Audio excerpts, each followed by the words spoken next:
swear. I swear. Immediately.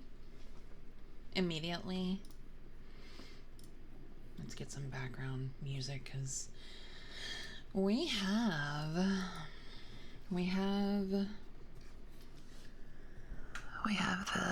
3DO today. I always look forward to the opening. Same. Big same. I'm only here for the cats. Also same. Yee Tussie with the 3 stream streak. Let's heckin' go. Buns with a 60 stream streak. Connor with the 7 stream streak. Look at y'all. Oh my god. Uni and Food with the 65 stream streak. Y'all heckin' crazy.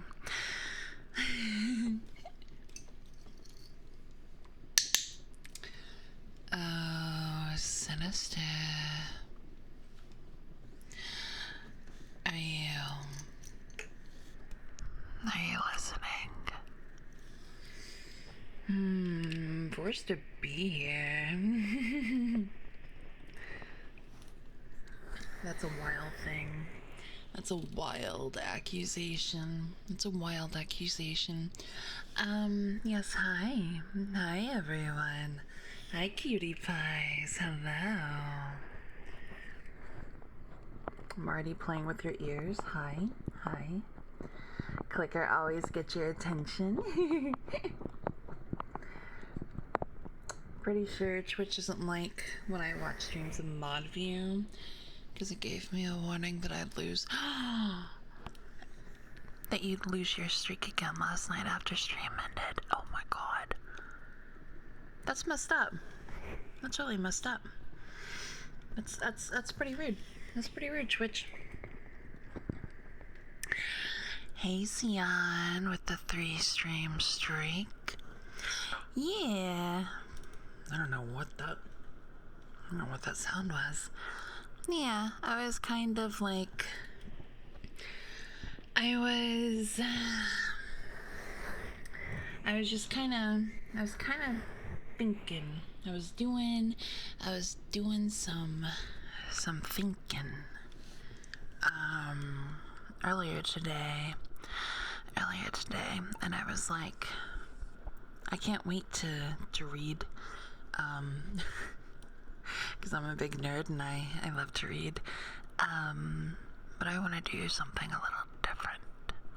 I want to do something a little different.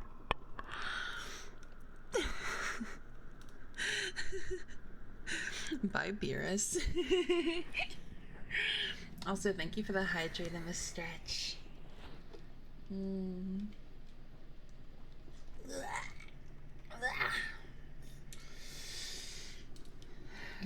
Let me actually move the mic a little bit over here. So, I know I put on the schedule that we're gonna finish Alice's Adventures in Wonderland or whatever. We're not finishing that tonight. Oops. Could we? Yeah, easily. Sure. I don't feel like it tonight. Tonight I need some spooky. I need some creepy. What, I didn't do anything? What do you mean? It's bullying you. I don't care. That was so fucking rude.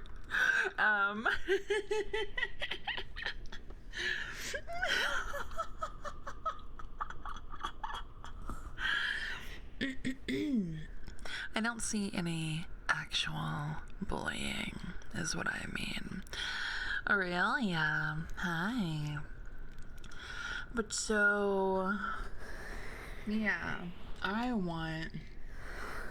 I want to do something creepy, something spooky, some SCP rating.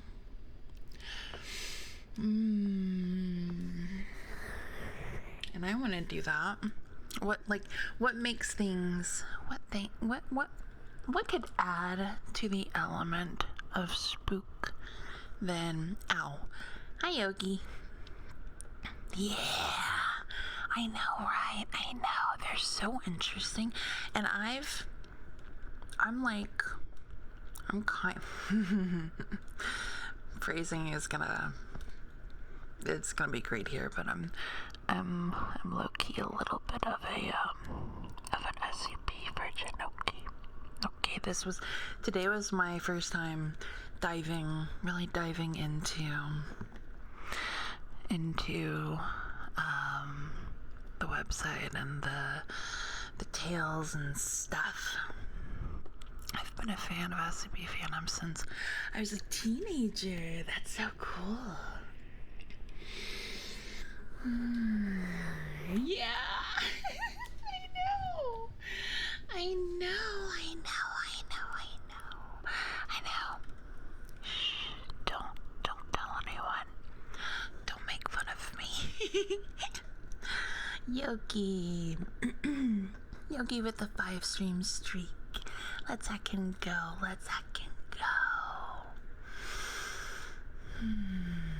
So yeah. I figured y'all would be okay with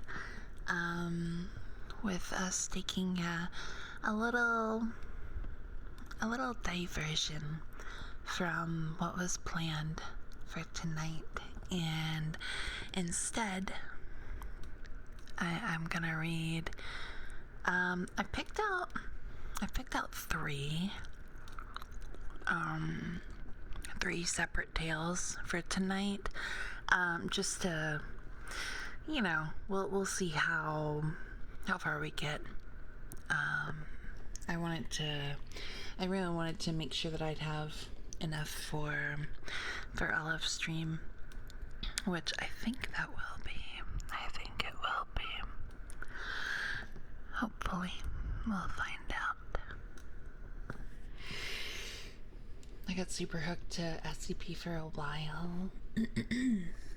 There's an animation channel. Ooh. Oh, that's cool. I didn't know them. I don't know much at all about them. So, we're gonna find out. We're gonna find out. Ow! Hi, shrooms. You do not recognize the bodies in the water. Oh. I know, some is just super creepy. I read through a fair bit of the first one that we're gonna read because it kind of sucked me in. So I'm really excited to read through it with the 3DO. Yeah, Uni. Yeah, I'd love that. Dark Man with the 7-stream streak. Let's heckin' go. Hope you're doing good. That was a good crunch. Good crunch. Oh, yeah. I made this this cabbage soup for dinner tonight. Ow. And I just kept walking around the house going, good soup.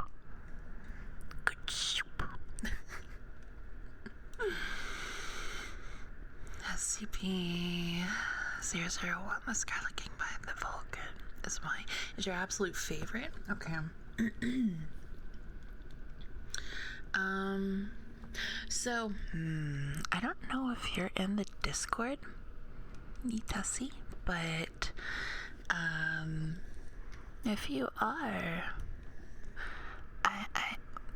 you could do me a solid, and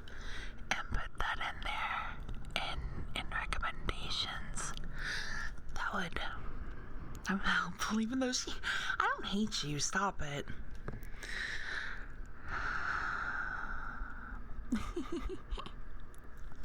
And if you're not, I'm sure someone can do that for me.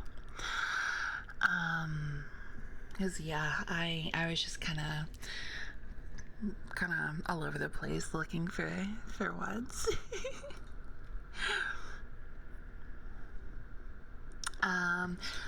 What was I gonna say? Yeah, beautiful soup. Oh God, not that again. Ugh, so cringe.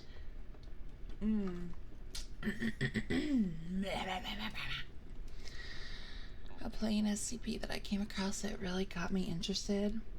Yeah, absolutely. Yeah, I'm down for all these loud cars, I swear. I'm down for all of them.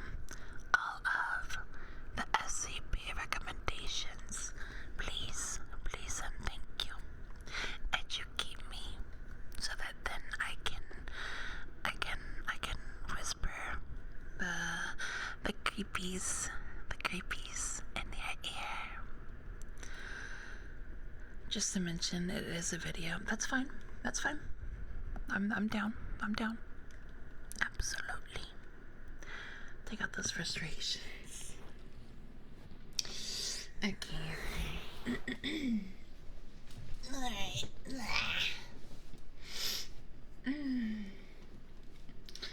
Holy shadow with a 65 stream streak. Let's heckin' go. Let's go. My poor heart is broken. You're fine. I swear to God.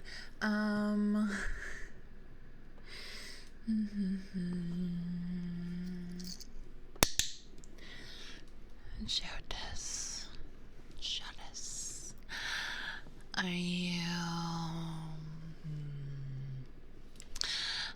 you listening?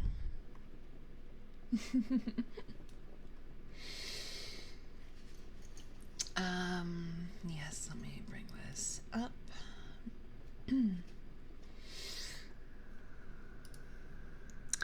Here we go. Twitch is still on 2 whole They stole 2 streams from you. I'm sorry. Oh, whoops. Let me do this. There we go. Alright. Okay, so we are reading SCP-3930 Does Not Exist. And it is by username badooga. And it does have a content warning, which we don't need to like type up or pin or anything, coon. I'm not worried about it, but I will say it though. Content warnings: depression, disassociation, derealization. Hi, Carrot. Gender dysphoria, capitalism-induced dread.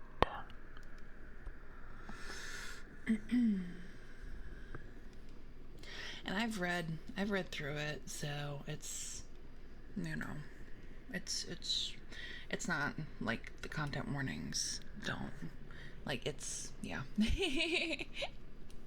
Capitalism, I think, is like low key. I think everyday life and a content, yeah. Yeah, kinda. All right, we are gonna start. Sincero. Oh God, I'm so sorry. I'm butchering your name already. Sincero. Thank you for the follow.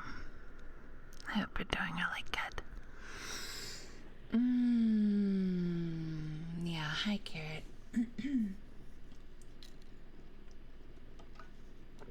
Put this over here. SCP or Overlord. Ooh. Yeah. You got your snacks? Yes, everyone.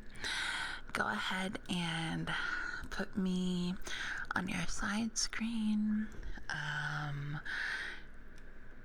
Get yourself all nice and comfy. You can never type carrot. There's nothing new there. Yeah, get all nice and comfy. Get your snacks, get your drinks, get your water or tea, whatever. And what do you want? Hi Nikki. Okay. All right.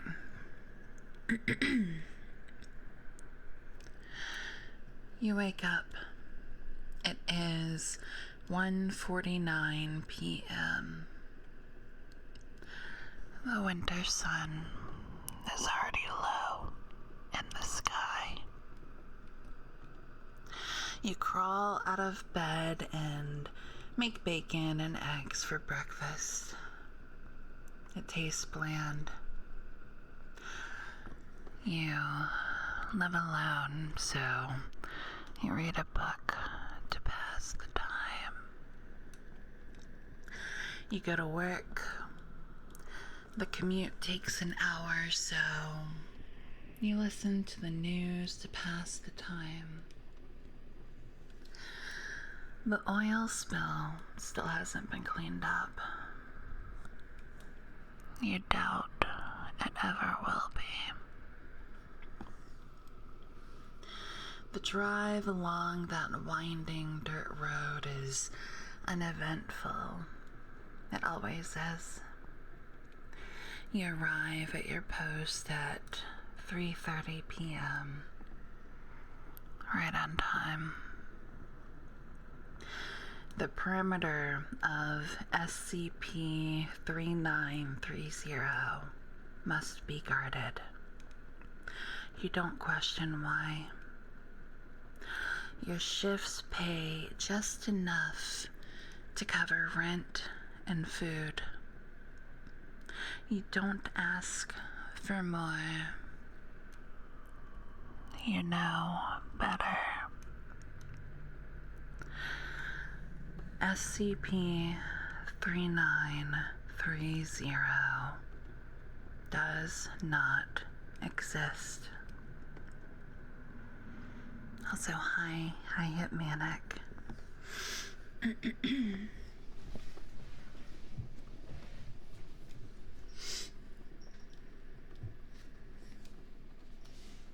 Okay, there we go.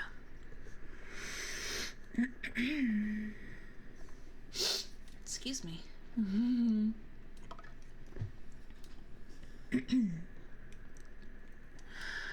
You patrol along the perimeter on and off over the course of the next 12 hours.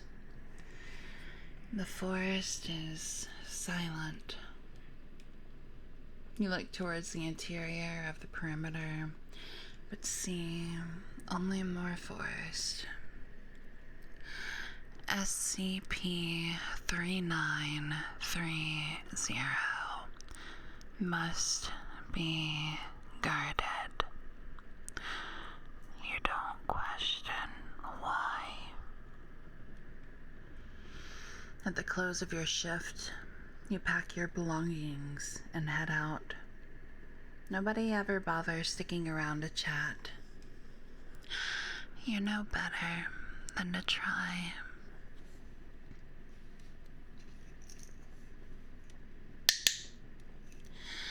Merxie. Are you listening?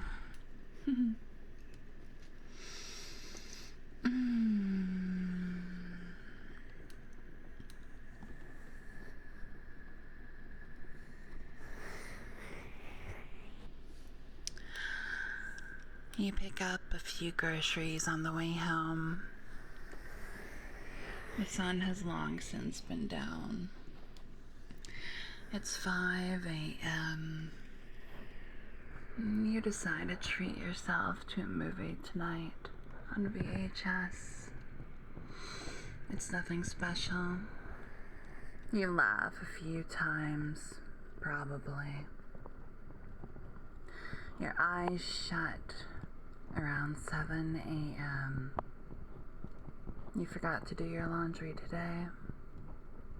Maybe you'll remember tomorrow. Is this who you are? You wake up. It is 2:05 p.m. The winter sun is already low in the sky. You remove yourself from the sofa. You didn't sleep very well. You forgot to turn the TV off after the movie. The light hurt your eyes a bit.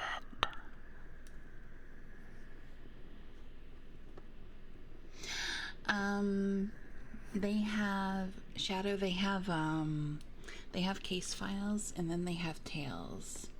It's from the website. It's a part of the tales side. Yeah. Yeah, I was more interested in that side.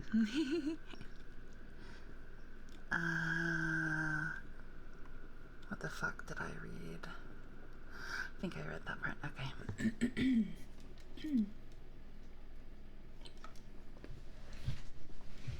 No, you're fine. You're fine. You remove yourself from the sofa. You didn't sleep very well. You forgot to turn the TV off after the movie. The light hurt your eyes a bit. You make bacon and eggs for breakfast. It tastes bland. You live alone, so you read a book to pass the time. It is silent. Lone wolf guy with a 3-stream streak. Let's heckin' go. Let's heckin' go.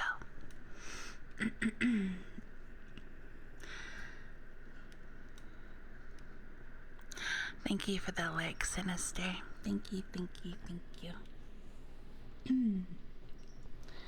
Second person narration's very rare to see in your opinion. Yeah, the style of the writing for this one really struck me. I liked it.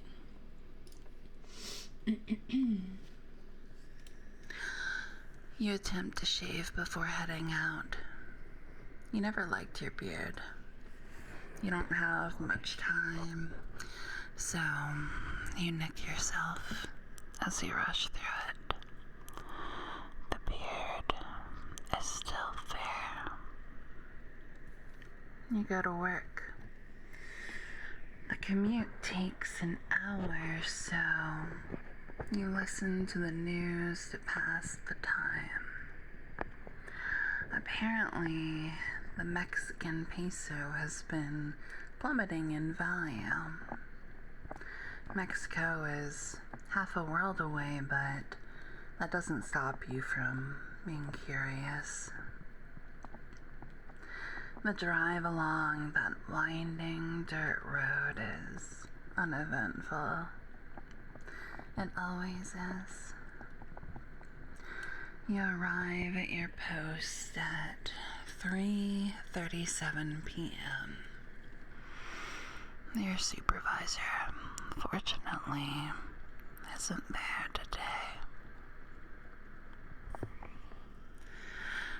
SCP-3930 does not exist. You patrol along the perimeter on and off over the course of the next 12 hours. The forest is silent, but the winter breeze leaves you with a nasty shiver. Even so, you press on. SCP-3930 must be guarded. You can't question why. SCP-3930 does not exist. At the close of your shift, you pack your belongings and head out.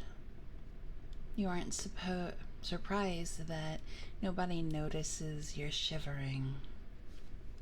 You know better. You drive straight home. You start to wonder about the oil spill along the way, but you stop yourself. You know better. It's 4:30 a.m. You watched a movie yesterday, so you clearly can't do so today. You try your hand at drawing instead. You haven't drawn since you were little, and it shows. After an hour, you rip the paper up and crawl into bed. You stare at the ceiling for half an hour longer before falling asleep. You forgot to do your laundry today. Maybe you'll remember tomorrow. Is this who you want to be? I can look them in. I actually prefer the tails. I like them. Oops.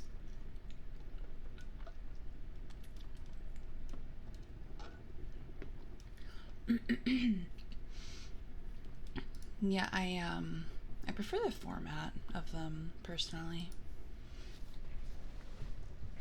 My foot keeps falling asleep. Stop it. Okay. You wake up. It is 2:45 p.m. The winter sun is already kissing the horizon. You crawl out of bed and make eggs for breakfast. It tastes bland and leaves you a bit queasy. Oh well. You live alone, so you try to read a book to fill that dead, empty void. Your eyes glaze over the words, so you place down the book in defeat. You used to be such an avid reader. What happened? You go to work. The commute takes an hour, so you turn on the radio to pass the time. Excuse me. You hear only static. You try your best to tune it out. It doesn't go away. The drive along that winding dirt road is uneventful. It always is. You arrive at your post at 3:59 p.m. Your supervisor chews you out. You know better than to defend yourself.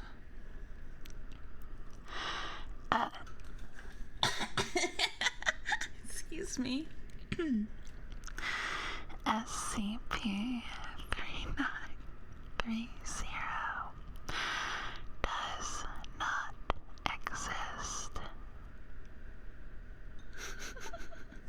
Yeah, thank you.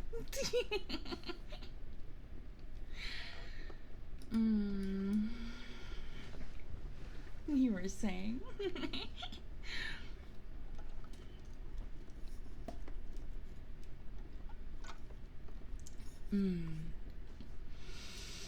I only started watching SCP somewhat recently after falling down a rabbit. Yes. Yes, I love those rabbit holes. They're good. They're good rabbit holes. I know that timing.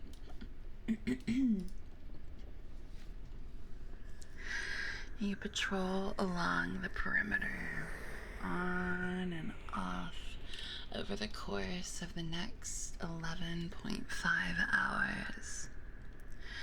During hour 8, you encounter a squirrel. It stares at you, and you stare back. It chirps at you, but you hear only static. After that, you press on. SCP-3930 must be guarded, but part of you wonders why. SCP-3930 could exist. Tentacola, thank you so much for the follow. I hope you're doing good.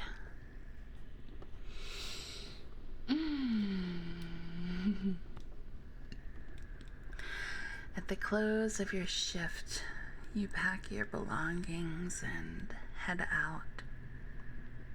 Everyone else's shifts were uneventful. You are probably just imagining things. Either way, you know better than to ask questions.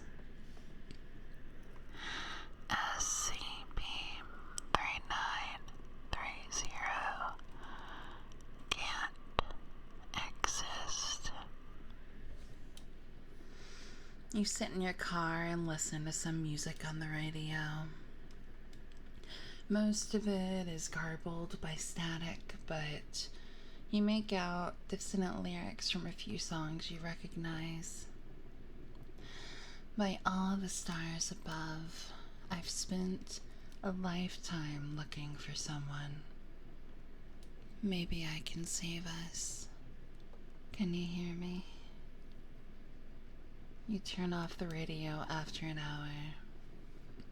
Music doesn't seem to interest you anymore. You drive straight home. The sun has long since been down. You're used to it.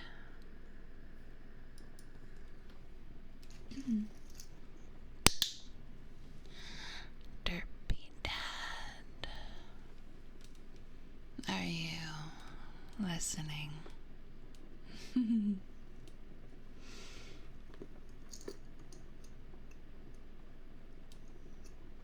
Yeah, from what I was looking at, it looks like there's a lot of content.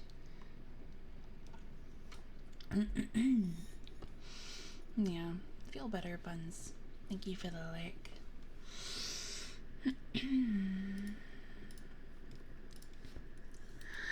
It's 5:30 a.m.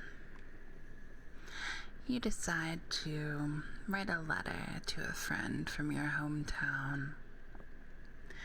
You spend ages trying to find the right words, but the end result is basically gibberish. You've never been much of a writer, and it shows. After an hour and a half, you rip the paper up and crawl into bed. Maybe they'll reach out to you instead. You stare at the ceiling for an hour longer before falling asleep.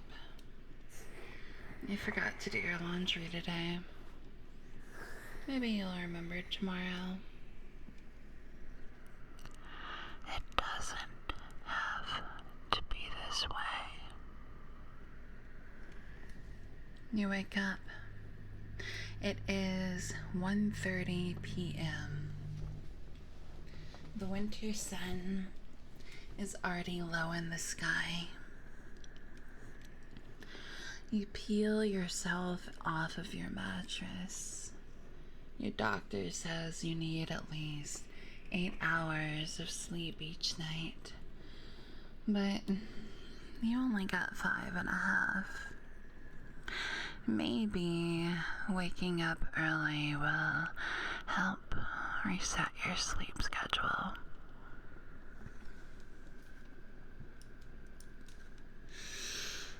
Hi, Civic. Hi, Tiger Shark. Hi, Aki. Yeah, we doing SCP readings. I was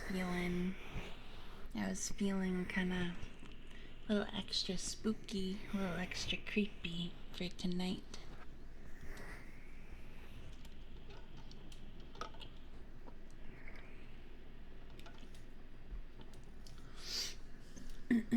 Excuse me. You crawl out of bed and make eggs for breakfast. It tastes bland and chewy and makes you nauseous, so you throw it out. Maybe you don't like eggs anymore. You live alone, so you try to read a book to fill that dead, empty void in your skull.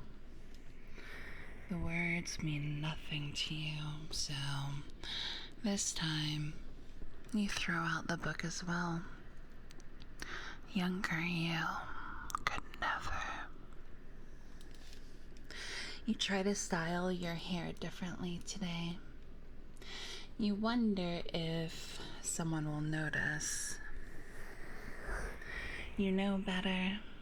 After half an hour of failure, you throw your comb in the trash.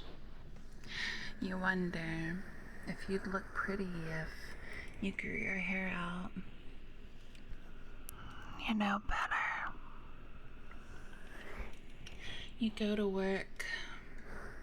The commute takes an hour, so you turn on the news to pass the time. The fighting in Chechnya has left thousands dead so far. Hearing this makes your nausea worse, so you switch back to the static. The white noise keeps you company the whole way through. The drive along that winding dirt road is uneventful. It always is. You arrive at your post early at 3:21 p.m. You smile at your small victory, but nobody else cares. You know better. SCP-3930 does not exist. Hi, Arcade. Welcome in. That's getting scarily accurate. I mean, they depict depression really fucking well, I gotta share.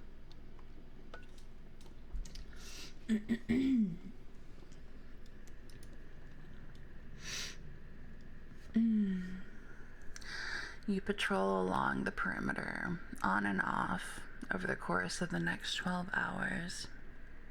The forest is motionless, but the radio static clings to the back of your skull. You wonder if you should report it, but since there is no anomaly, you don't question it. You know better. SCP-3930 shouldn't exist. You look towards the interior of the perimeter, but see only more forest. Past the forest is the river, You wonder if the oil spill will stop polluting the water one of these days. You know better. SCP-3930 does not exist. You stumble on some rocks on your way back. Someone catches you with safe, guiding hands, but when you look around, nobody is there. You wonder if you should report it, but since there is no anomaly, you don't question it. You know better. SCP-3930 will always exist. You fill up on gas on the way home. The sun has long since been down. You buy a snack to treat yourself, but it ends up being stale. You throw it out.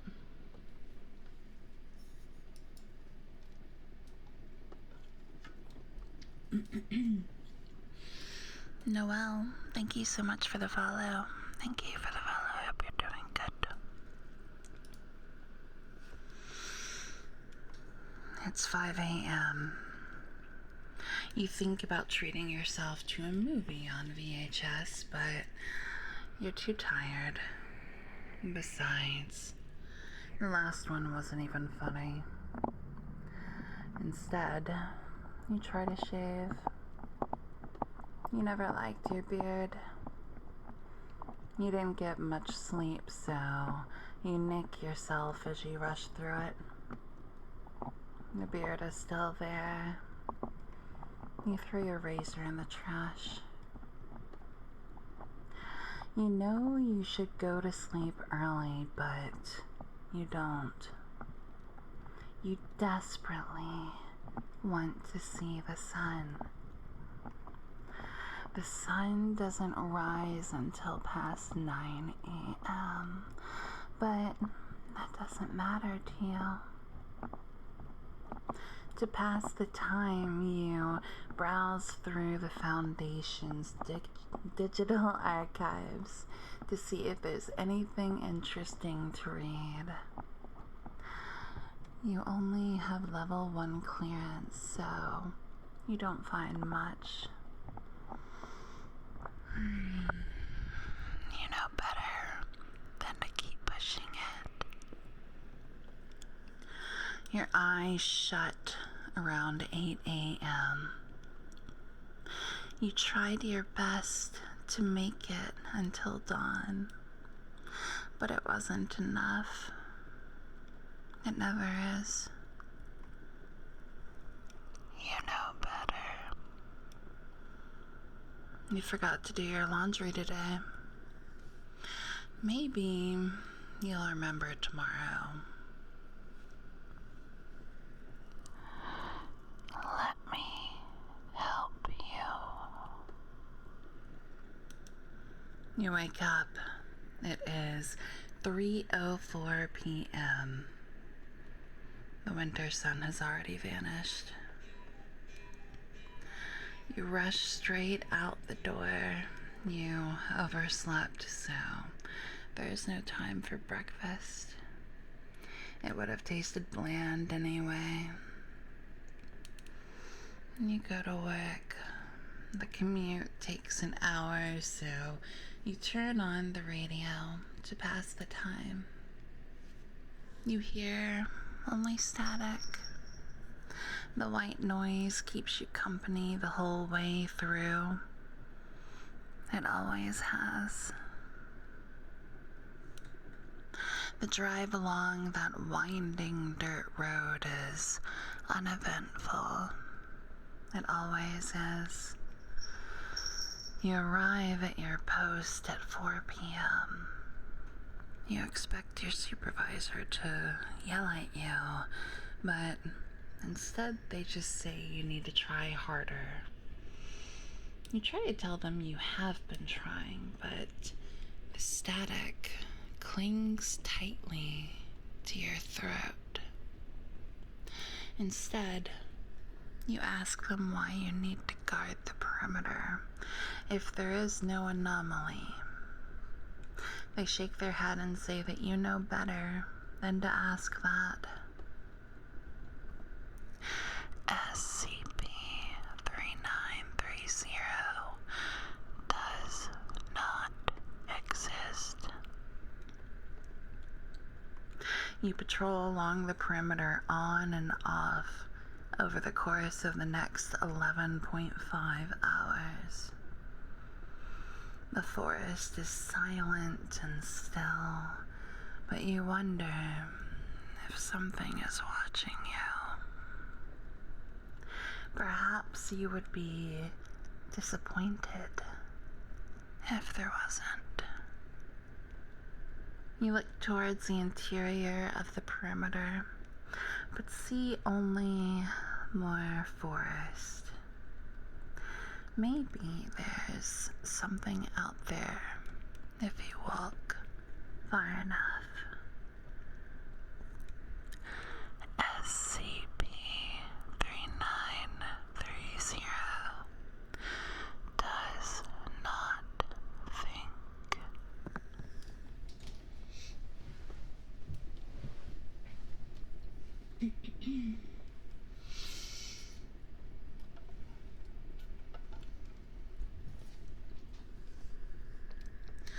We share this is SCP and not just my biography. I hope not. We've progressed to 9 minutes late. I know.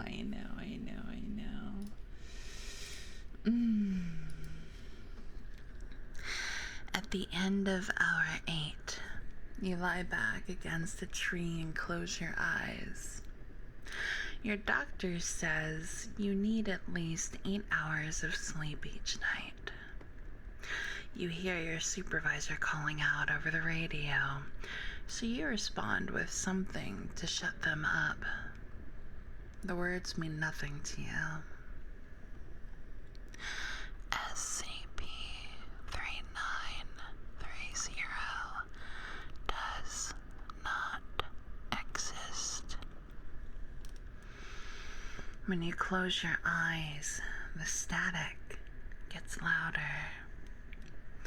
You wonder if you should report it, but since there is no anomaly, you don't question it. You know better. SCP-3930 does not speak. You think about the friend you tried writing to. You wonder if they remember you exist. You know better. You wonder if your family remembers you exist. You know better. You wonder if you remember who you wished you could be when you were a kid. You know better. SCP-3930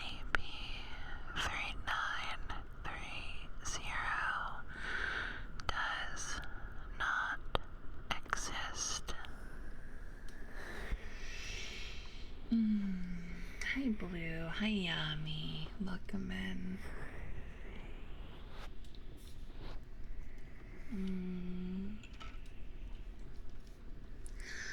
At the close of your shift, you attempt to join a rare conversation between your coworkers, but they don't seem to notice you. You know better than to try. You pack your belongings and head out. The sun has long since been down. Instead of going straight home, you drive through town. It's 5 a.m., so the town is empty. You see a sign for a festival next week that piques your interest. It's on Monday from 3 p.m. to 7 p.m.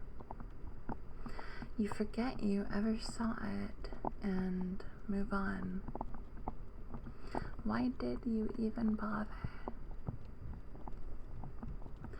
You get home at 6 a.m. You decide to treat yourself to a movie tonight on VHS. You don't have the energy for it, but you push through it anyway. It's nothing special. You try to laugh, but only static emerges from your mouth. You turn the movie off halfway through and pace around the room. There's something you're missing, but you don't know what. When you see your reflection in the mirror, your eyes water. Your beard is still there. Maybe you could get rid of it if you tried harder. Just try harder. Have you considered trying harder? You get a phone call. It's nothing special.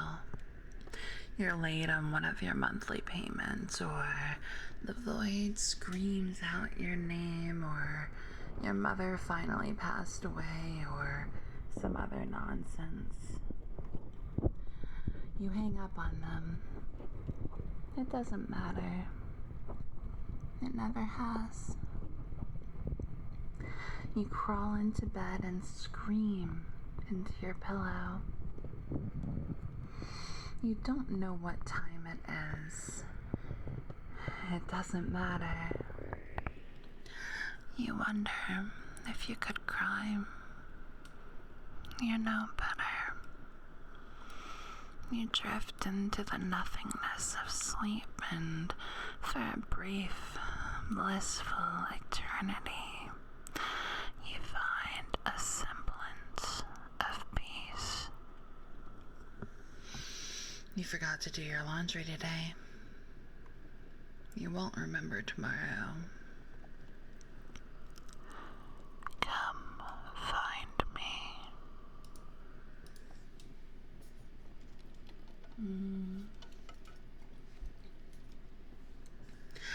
You don't wake up. It is 2 p.m. The winter sun whispers false promises of salvation as it hangs low in the sky. You shamble out of bed and don't make breakfast. You live alone and you do nothing to fill the dead, empty void in your skull. Your mind is static. I can fix this. You go to work. The commute is uneventful. It always is. It always will be. It always is. It always will be. It always is. It always will be. The drive along that winding dirt road leads you into dark nothingness. You wonder if the forest will swallow you whole. To your dismay, it doesn't. You arrive at your post at 3:30 p.m. Right on time. Maybe you'll earn a promotion. I will make it right. Henry, thank you for the follow. Eckler, thank you so much for the follow. I hope you're both doing really good.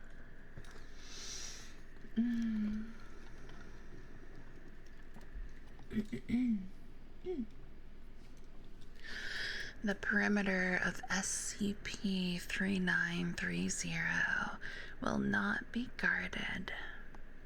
You don't tell your supervisor. They wouldn't believe you anyway. SCP-3930 does not. You encircle the anomaly like a predator ensnaring their prey. You want to know what's inside, and so you finally skulk towards the interior, even as the winter breeze leaves you with a nasty shiver that drills into your bones. You see only more forest, but you know there's more just beyond your sight. You want to know why. You have to know why. SCP-3930 does. You hear your supervisor calling out over the radio. You drown them out with more static. They mean nothing to you. SCP-3930 does. Oh, thank you. Thank you for the hydrate. What's my best pickup line? I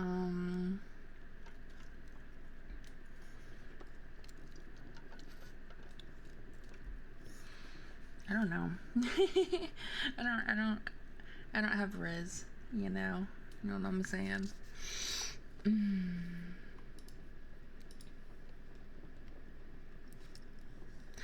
You breach the perimeter and approach the center with steady, cautious footsteps. If you keep going, your coworkers will shoot you on sight. You don't care. They mean nothing to you. I feel like I have to burp. At last, you stumble across a large circular section of red spray paint. You only see more forest within the circle, but you know better. If you travel far enough, there is a building at the bottom of the world. And in that building there is nothing. And in that nothing, maybe you'll find yourself. The building is not for you. Step closer to the circle. You place yourself a foot or two from the circle. You hear distant shouting in the trees behind you. They'll be on you in less than a minute. Why would you care? You call out to the void, but only static emerges from your throat. Even so, the void answers. I'm just like you. I'm here to help. You cock your head. Are you doing the right thing? You wonder if you should head back and report this, but since there is no anomaly, you don't question it. You know better. Put your hand up to the boundary. You raise your hand up and pause. You're nothing if not hesitant. You open your mouth, but the void answers preemptively. You already know the answer. There's nothing left here for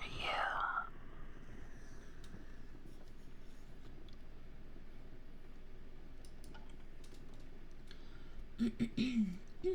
Drunky Sipper. Drunky Sipper, thank you so much for the follow. Hope you're doing good. Man, she's like, don't bother me with people. I have spooky shit to read. These stories are super. I know.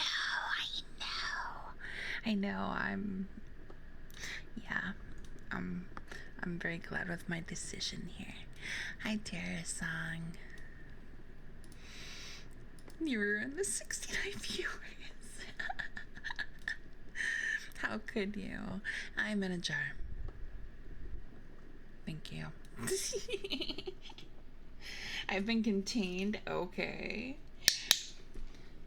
Photogenic. Are you listening?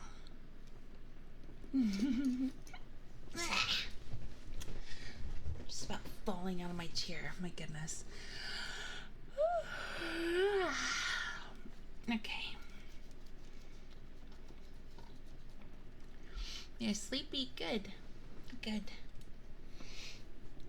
You're always listening? Even better. Thank you for the head pats. You move your hand further, and in an instant, the emptiness within you boils over. The static courses out from your chest. Ow.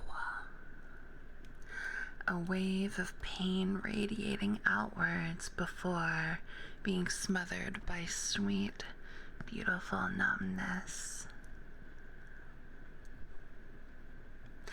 When it reaches your face, you hear beautiful, dissonant sounds emerging from your mouth that aren't yours. You don't care. The words mean nothing to you. How do you feel? The static forms a warm blanket around your mind and body, ensnaring you with its stillness and tranquility. You are no longer hungry or thirsty, hot or cold, sad or angry. You are no longer required to breathe or think or know or care. You are no longer obligated, nor bearded, nor shackled. You are no longer. I'm glad. This is the happy ending you deserve. Your supervisor arrives with someone you do not recognize. They sweep the area, and even as they pass within mere feet of you, they don't see you. After all, you are no longer. Instead, they look to each other and shrug in defeat. It's okay. I've got you. You're safe now. When they leave, your savior widens your mouth into a hollow, satisfied grin. Your body is no longer yours and yours alone, but you wonder if it ever truly was. You know better. You've always known better. At the early close of your final shift, you leave behind your worthless belongings and head out towards your new life.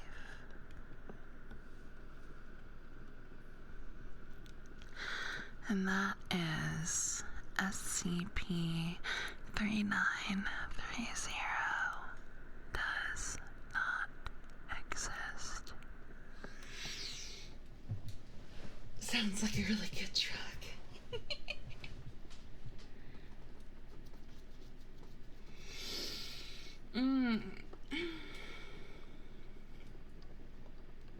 I know, it's so creepy. It's so creepy and good.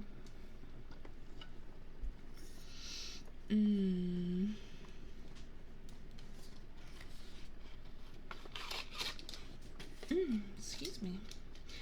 Ow, why are we throwing things? Why are we throwing things? Why? Why? Ow. Ow, ow. Why? Why are we throwing? Why are we having? Why? Love stories like that reminds me. Stop it. It reminds me of being in a K-hole. I don't know what that is. I'm the anomaly. That's okay.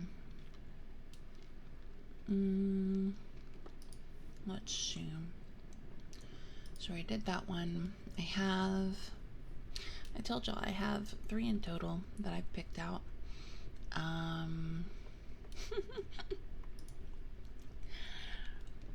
So one is called A Gilded Cage. The other one, which I think is the one that we're gonna do because it looked really funny to me. Which one is your stop it. Is a form of ego death from drugs like ketamine. Oh, okay. I had a feeling it was something like that, but I wasn't really sure.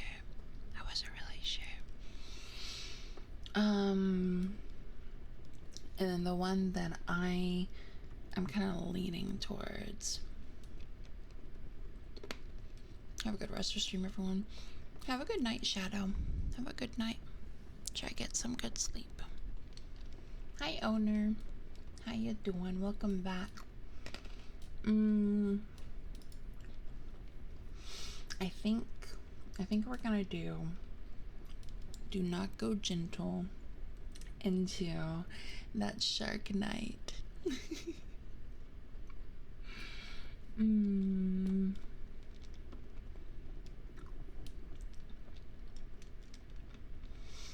I think what were its tags? Of course I don't have it still, but yeah, shark. I think it had like one of the tags was like black comedy, black humor. So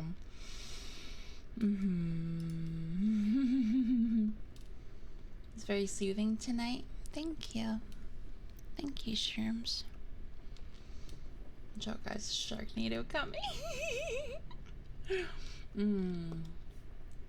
Yeah, we're gonna do this one.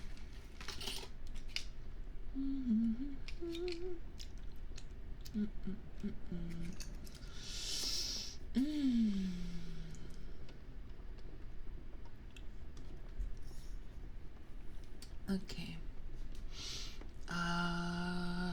Okay, let me change the title of this.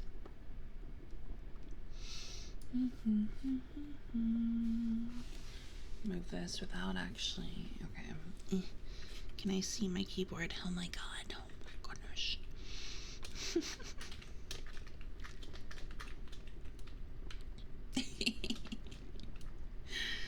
into that shark night by, what's the name? Jezixo. There we go.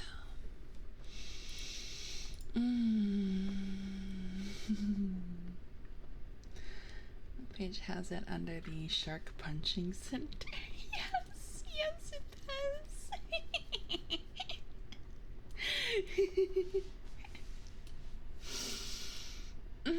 The Sharkist timeline. Excuse me. Melclay, are you listening?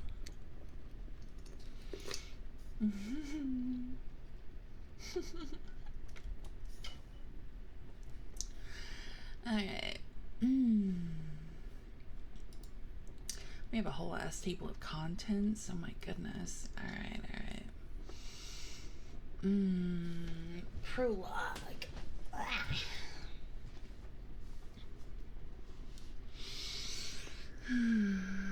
When death pulled itself from the lake in the black of night, we were not prepared.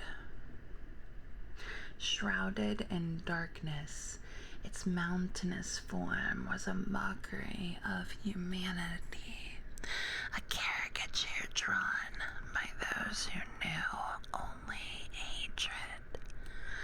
As tall as a 30-story building, it had countless human hands and a human head, but a shining cyclops eye and the unmistakable mouth of a shark. After an hour, it slid back into Lake Michigan and disappeared, leaving half of Chicago in ruins and thousands dead. The forces of Sharkness had issued a proclamation. In the days that followed, survivors dug through the wreckage while shadowed snapshots of the monster stalked the front pages of every newspaper. Every projector from coast to coast spun the same flickering newsreel on repeat. 6 or 7 hands the size of houses, churning like a cultivator, scooping pedestrians from the street and tossing them into a gaping mouth lined with rows of gleaming teeth. For millennia, humanity had gone the distance, punching sharks for every inch of land we called home. But this shark was beyond the reach of human fists. The sharks had rung the bell for our final round. If we could not rise to this new challenge, they would deliver the knockout blow. We at the Shark Punching Center saw an unprecedented spike in enlistment. Everyone wished to join the happy few that might destroy this monster when it next appeared. I shared their sentiment, but until that call came, I still had a job to do. Oh, this is gonna be fun. What's it like being an ASMR streamer? I love it. I love it.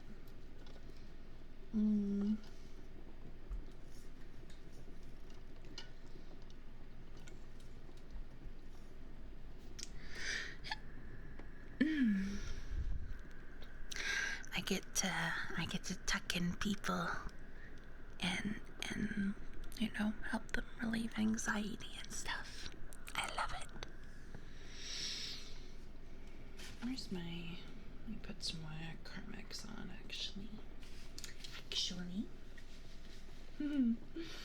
And read Shark Tales. Yeah.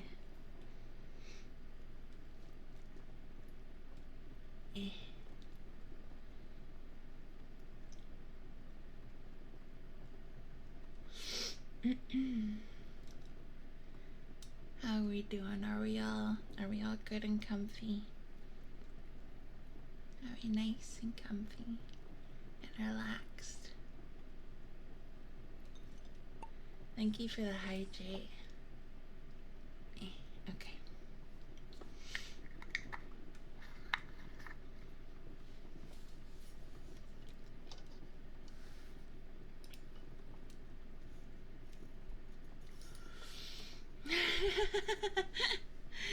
Remember when she was a YouTuber? Poor YouTube channel. I know. I feel bad about my YouTube channel. I need to at least put a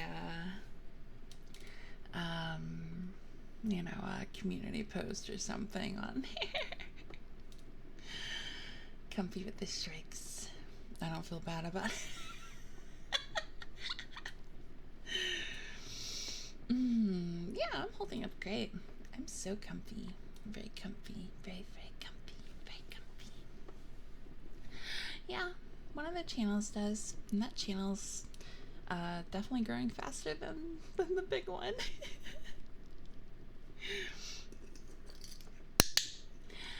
Hey, Zion.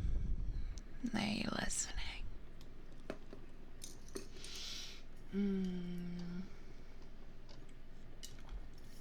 Hi, Gamer. I'm doing good. How are you doing? I'm like a stepchild. Alright. Alright, y'all. Part 1.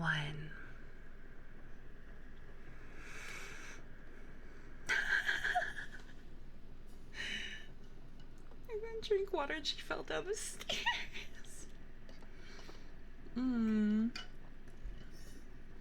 I'm drinking my tea. Part 1.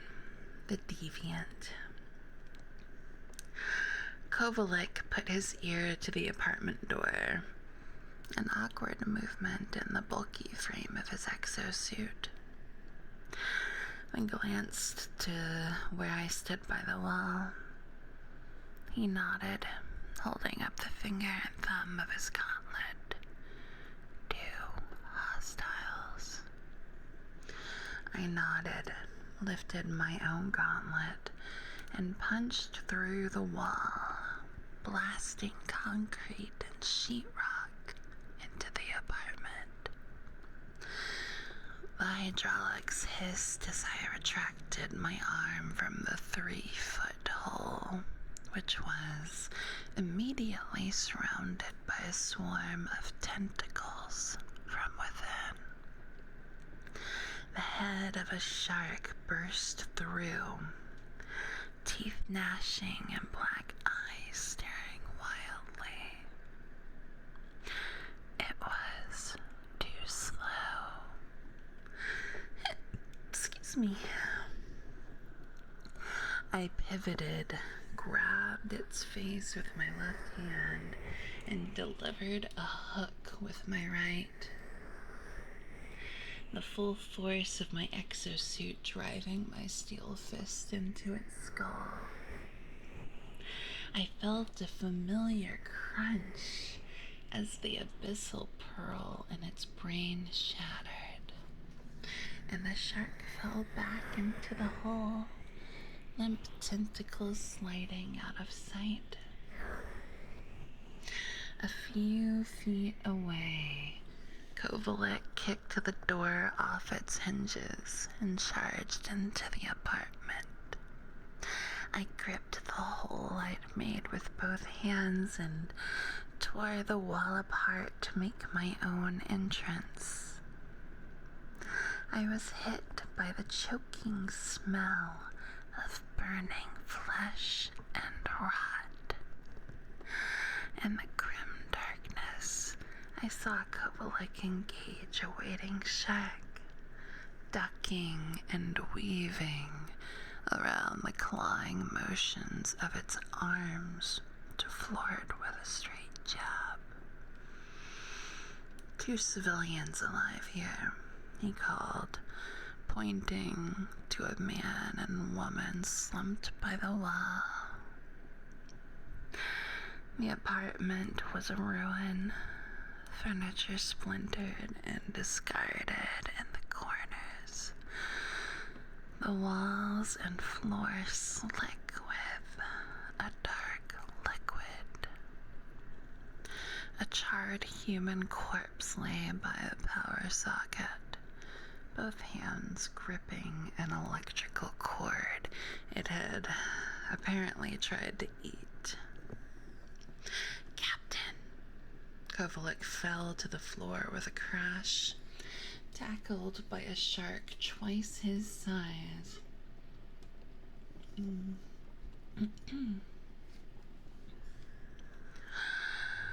It pinned him with clawed hands while he swiped his fists in vain. The mass of writhing tentacles below its waist wormed across his body and slid around his throat. 3 hostiles. The civilian woman on the floor leaned forward and jabbed a fork into the shark's back, to no effect. When she pulled the fork out, the wound closed instantly. I grabbed 2 of the tentacles nearest to me and pulled, using the power of the exosuit's legs to swing the shark's head like a pendulum into the wall, which buckled from the impact. The shark pulled itself upright on its tentacles, but paused for a moment, stunned by the blow.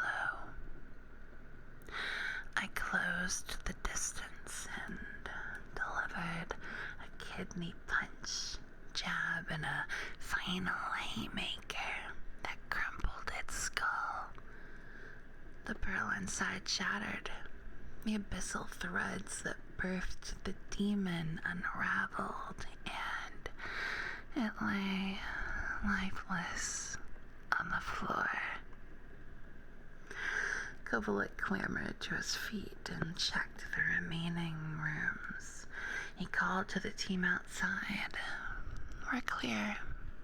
Ring it." From elsewhere in the compound, a bell sounded.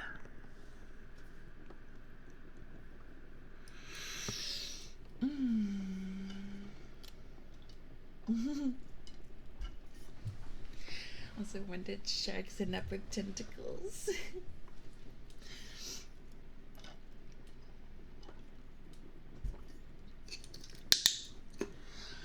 Black Rose, are you listening?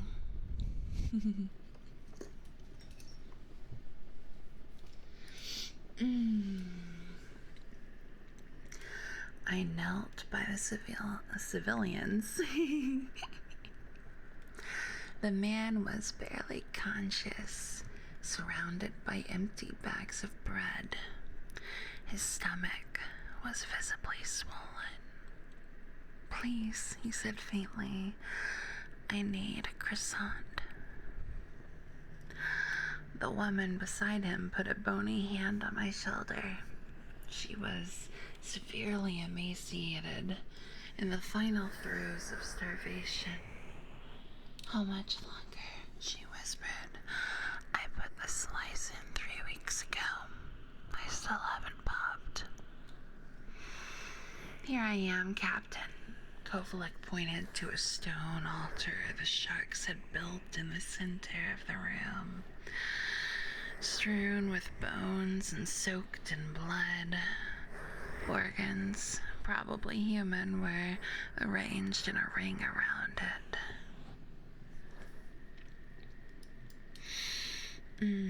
Oh, thank you, owner. I appreciate that.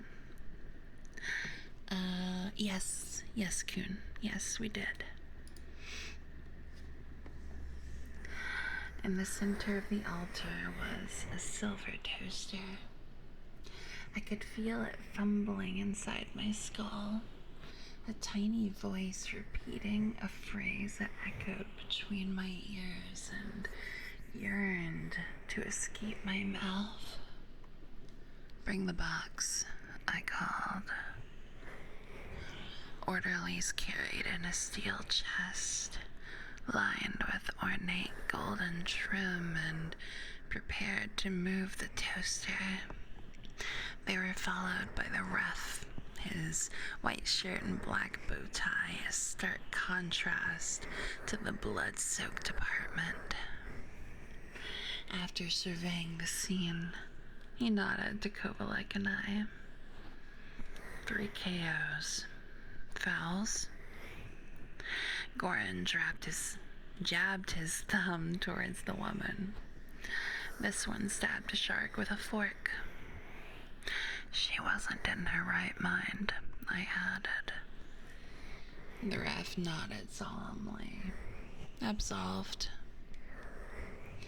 I looked to the open chest.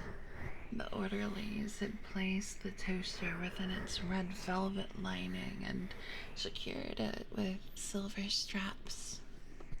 The tiny voice grew louder as I approached.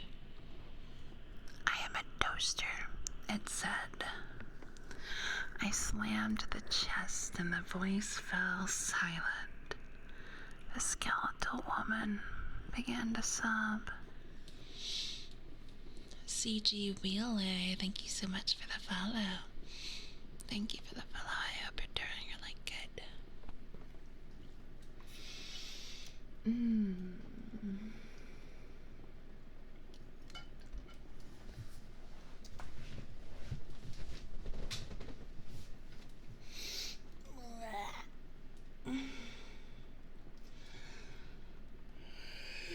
Oh, whoops.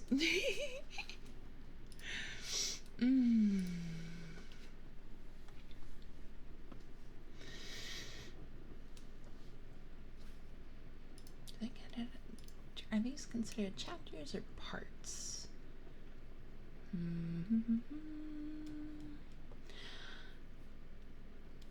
I don't know. I guess chapter. Whatever. Chapter 2, part 1. I don't know.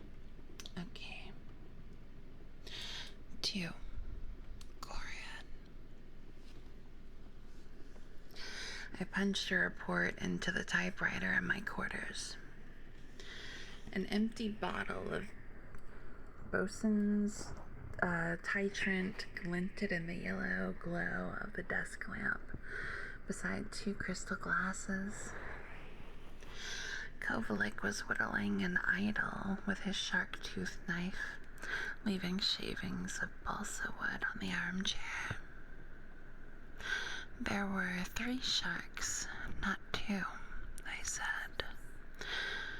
2, 3, 10 sharks. It makes no odds for a righteous fist. I glanced at him. I'm revising the breach protocol again. No more surprises. He nodded. Noctol, thank you so much for the follow. Thank you for the follow. I hope you're doing really good. I laced my fingers and read what I'd written so far. There were days, increasingly common of late, when I felt my life and career amounted to a joke. 40 years of setup for a punchline I wouldn't understand. A toaster, I said.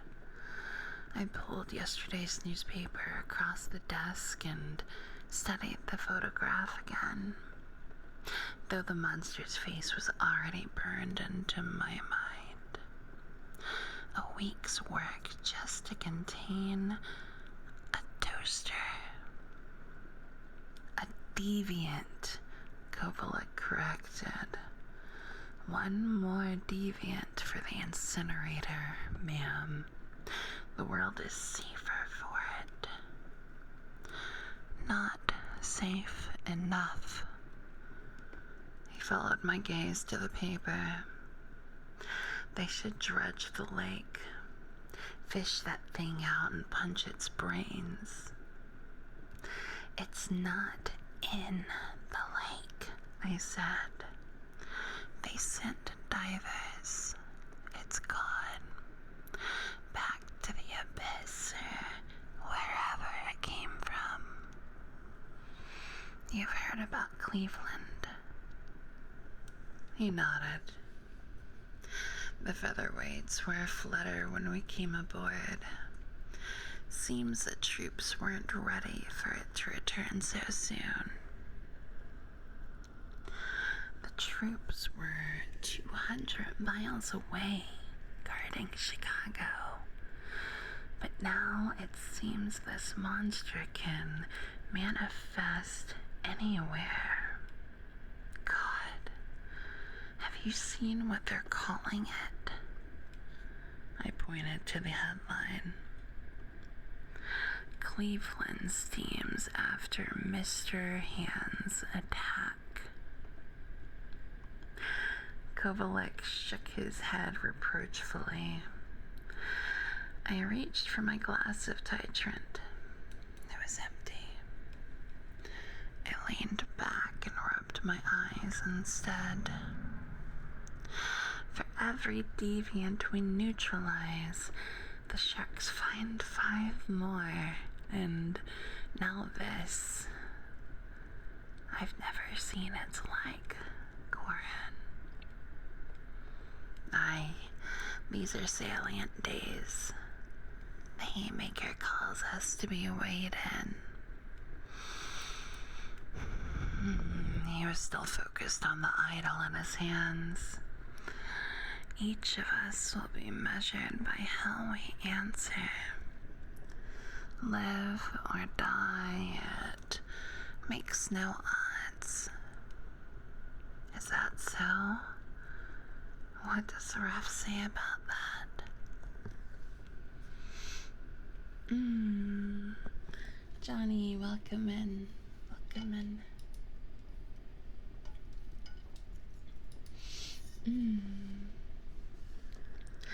Kovalek paused to pull at his long white beard. The ref says but little, he said, and returned to whittling. He cares only for the edicts of the center. I answered to the three-fisted god herself. He pressed his fists together in reverence. I appreciated this about Goran Kovalek. He never asked what I believed. His faith was a weather vane for the rank and file who shared it, and a leader must understand those she leads. I peered at the idol in his hands, which he was turning this way and that. Why do you keep that knife? It's unseemly. Connor, are you listening?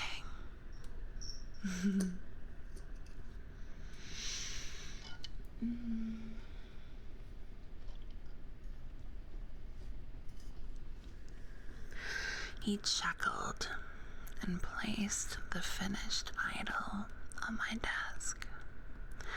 3 gloved fists sprouting from the base like a flower, and sheathed the shark-tooth knife in his belt. Crafting a holy symbol with the demon's own tooth. I fancy the sharks know, and that it drives them mad. The yellow phone on the wall rang, and I answered reflexively. Blunt speaking, I nodded as the bridge crew relayed the message. Understood, said a course. I hung up and turned to Kovalik. We're being recalled to the center.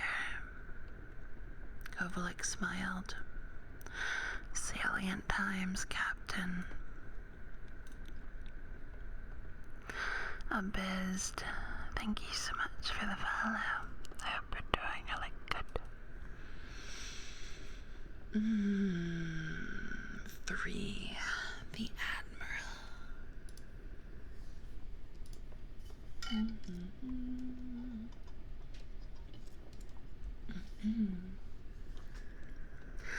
The Shark Punching Center headquarters was a colossal fist. Its 30 floors were a sculpture of glass, steel, and concrete that towered over the manicured gardens and parks before it, intended to broadcast humanity's strength and resilience. It was a waste of resources. Every ounce of steel could have been better used to punch sharks. One of the reasons I avoided returning where possible. Behind the center, the blue afternoon sky was darkened by black clouds. I straightened into my dress uniform and walked briskly through the crowd of civilians queuing at the main doors, where an officer waved me through. I overheard excited chatter from hopefuls who had never thrown a punch. Oh my god, excuse me. Explaining how they would personally destroy Mr. Hands as if they were only given the chance. Thank you for the hydrate.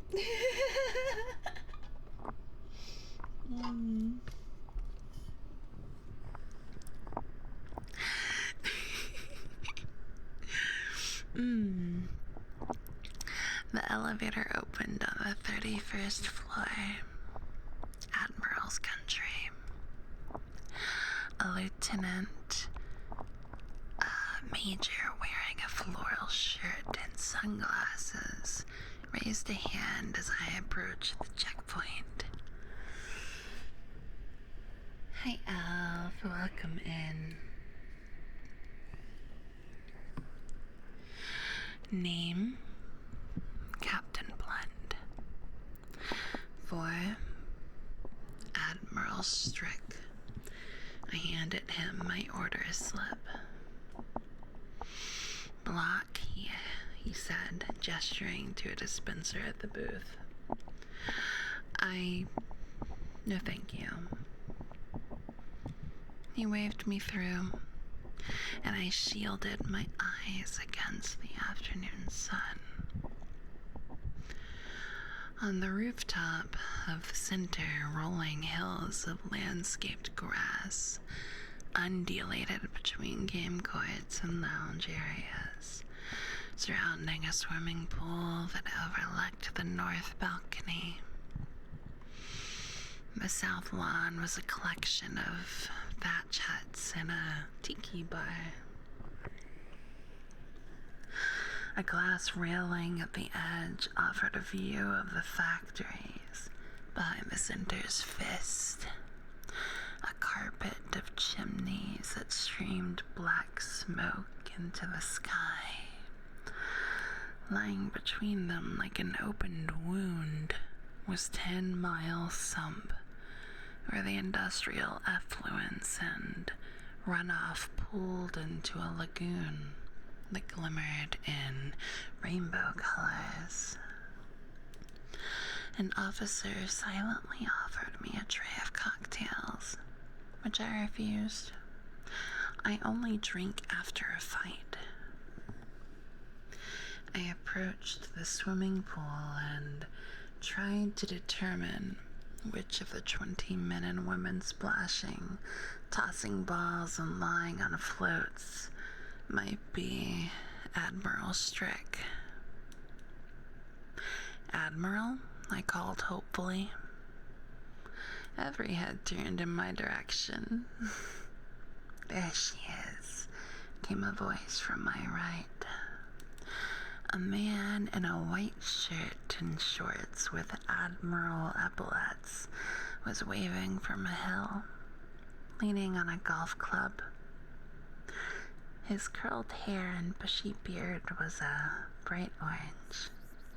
Captain Blunt, come, join me. I saluted, raising my fists in a fighting pose. Admiral Strick, sir. Captain Blunt reports as ordered.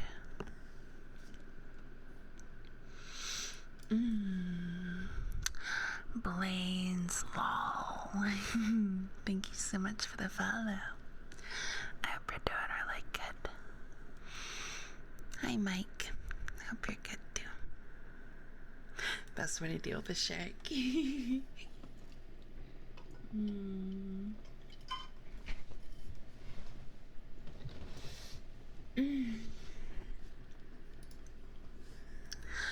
At ease. Come, I was just finishing a round. I followed him over the hill where he addressed a golf ball, aiming for a tunnel at the base of a spinning windmill. Welcome back to the center, Captain. I'm told it's been years since you were here last. Sir, I said, that's correct. My assignment keeps me in the field. There are always more deviants to destroy. Oh boy, oh boy, oh boy. Ah, Princess Melly. Melly. Welcome in, Melly. Welcome in, waiters. Hi, cutie pies. How is your stream? Not me immediately yawning right in your ear. Y'all, if y'all don't know me, first of all, if you don't know me, my name is Banshee. I'm a ghost. I'm not very scary, I promise. And we do ASMR and reading and scary games usually. Hi. Y'all, Melly and I are gonna be, speaking of scary games, we're gonna be playing Devour on Thursday. Thursday at 8:30 p.m. Central Standard Time. Yeah, we will be. It's gonna be really fun. Everything is scary. Okay, that's wild.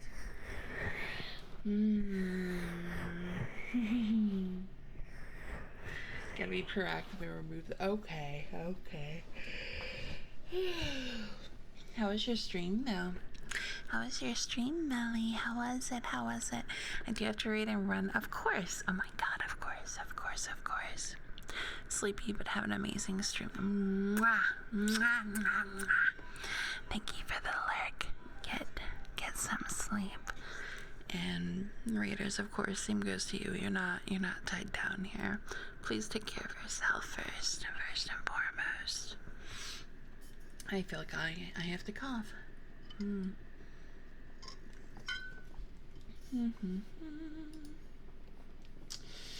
Okay.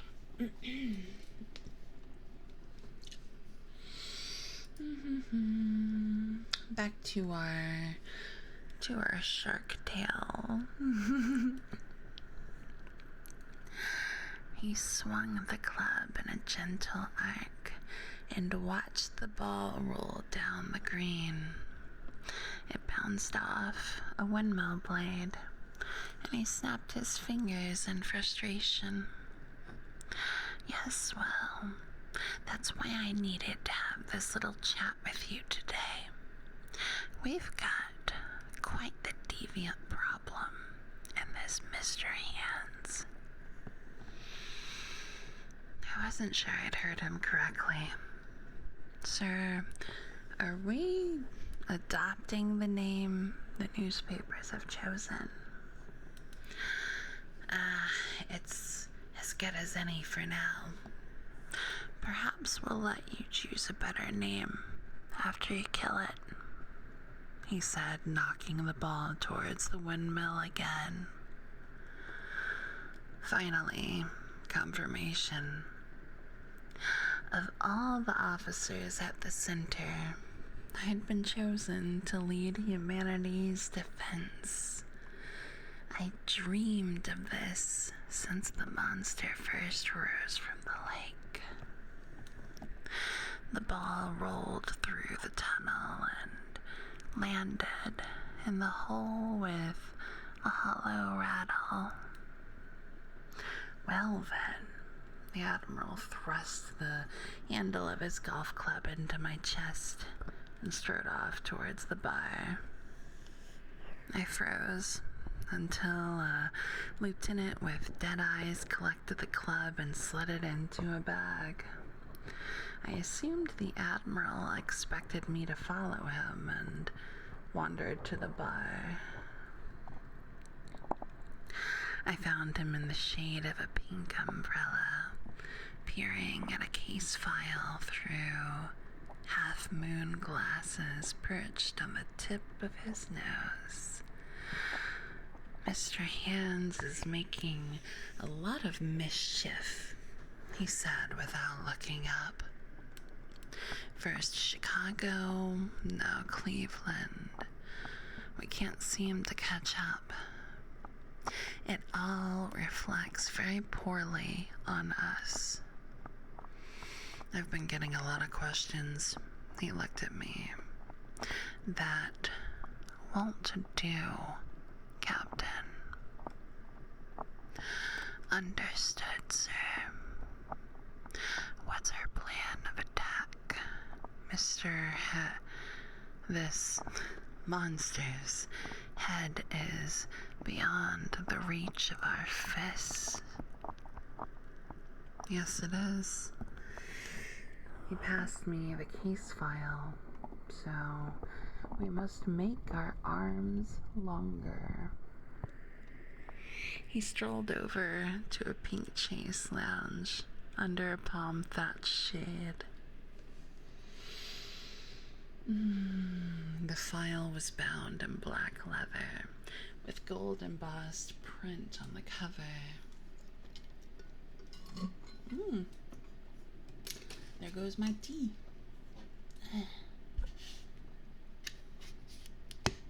It's okay. We have water. We have water as well.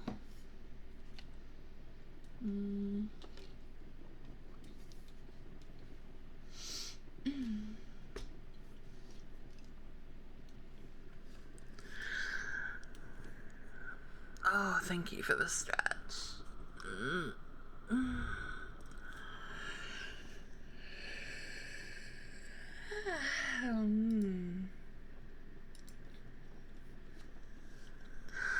The file was bound in black leather with gold embossed print on the cover.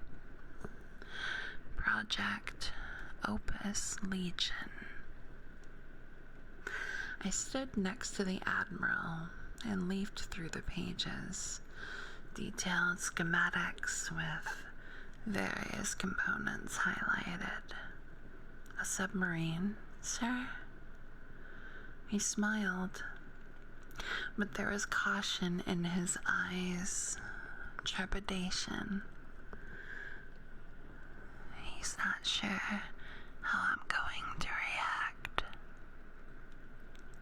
A deviant submarine, blunt, with other deviants tacked on for good measure.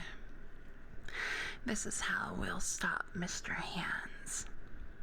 You've been chasing deviants for years. It's time for us to start using them. Start using them. It was as if Bodega Bay had never happened. I see, sir. The file held an annotated diagram of the monster's physiology based on assembled camera footage. It had a human head and torso, but no legs. It was supported by 10 arms. The diagram noted the count was approximate, all jutting from its rib cage. Its eye, deeply recessed in the center of its face, was nested within concentric rings of rolled flesh under a pronounced brow ridge.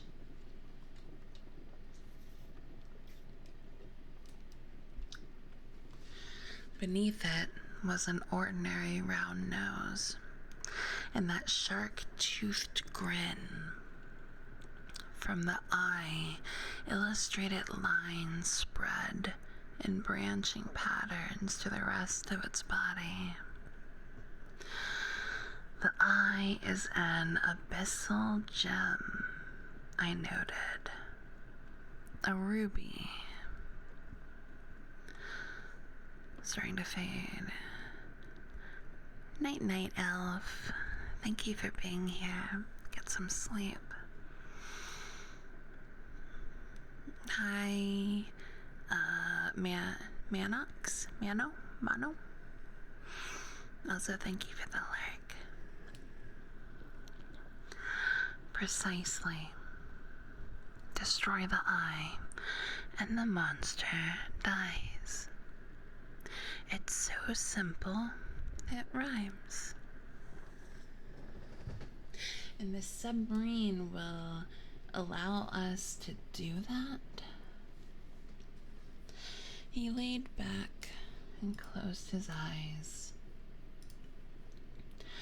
Opus Legion can intercept Mr. Hands wherever he appears.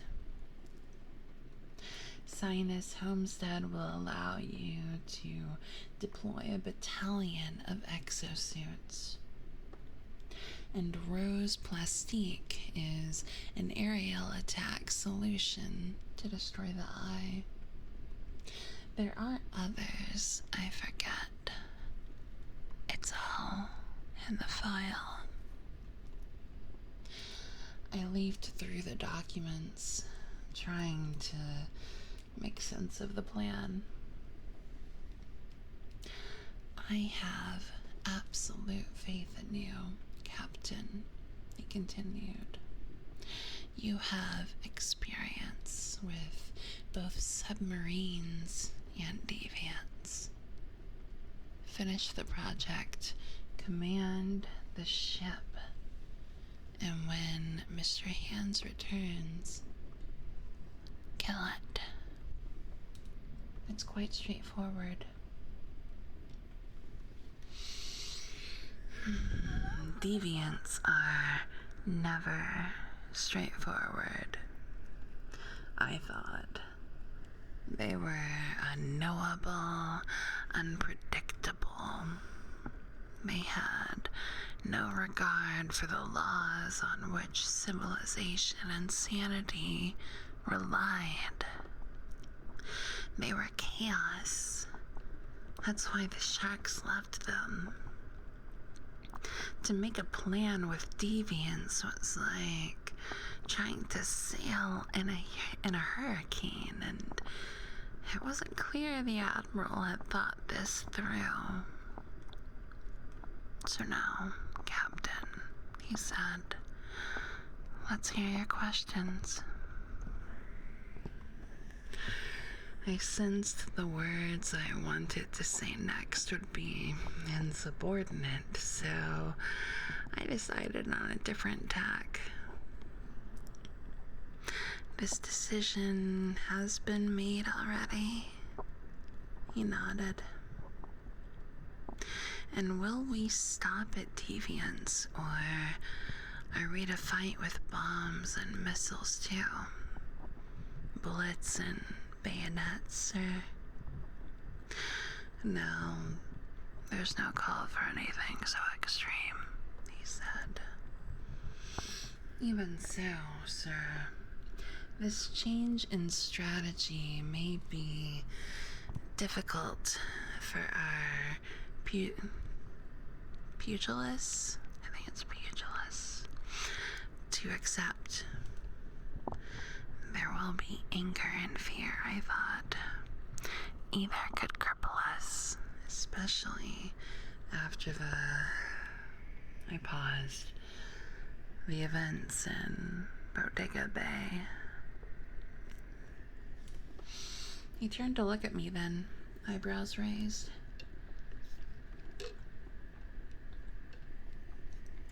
Perhaps he was surprised I'd had the indecency to bring it up.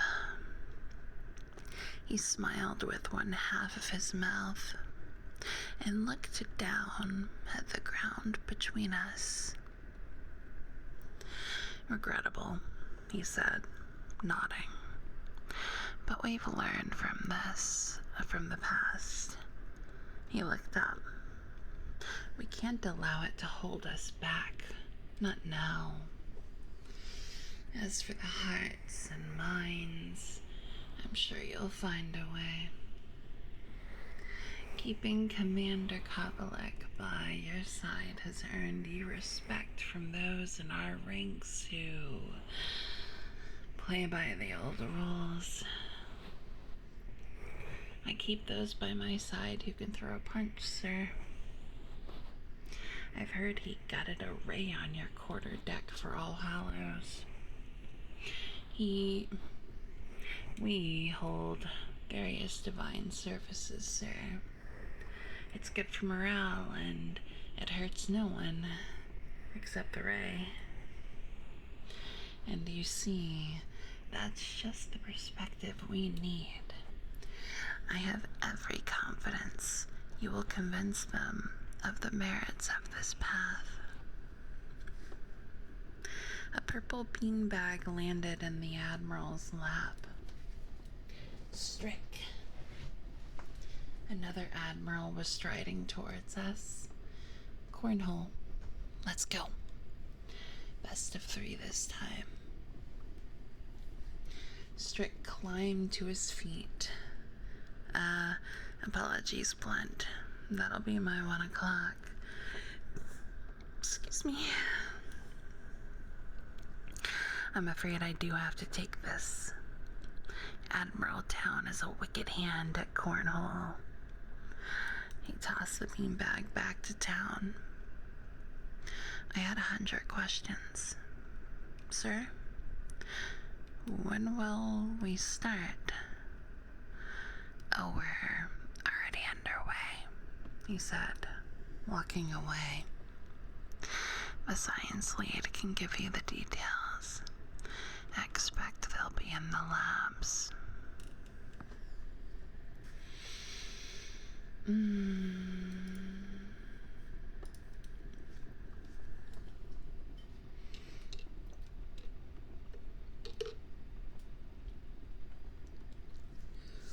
For Dr. Keene.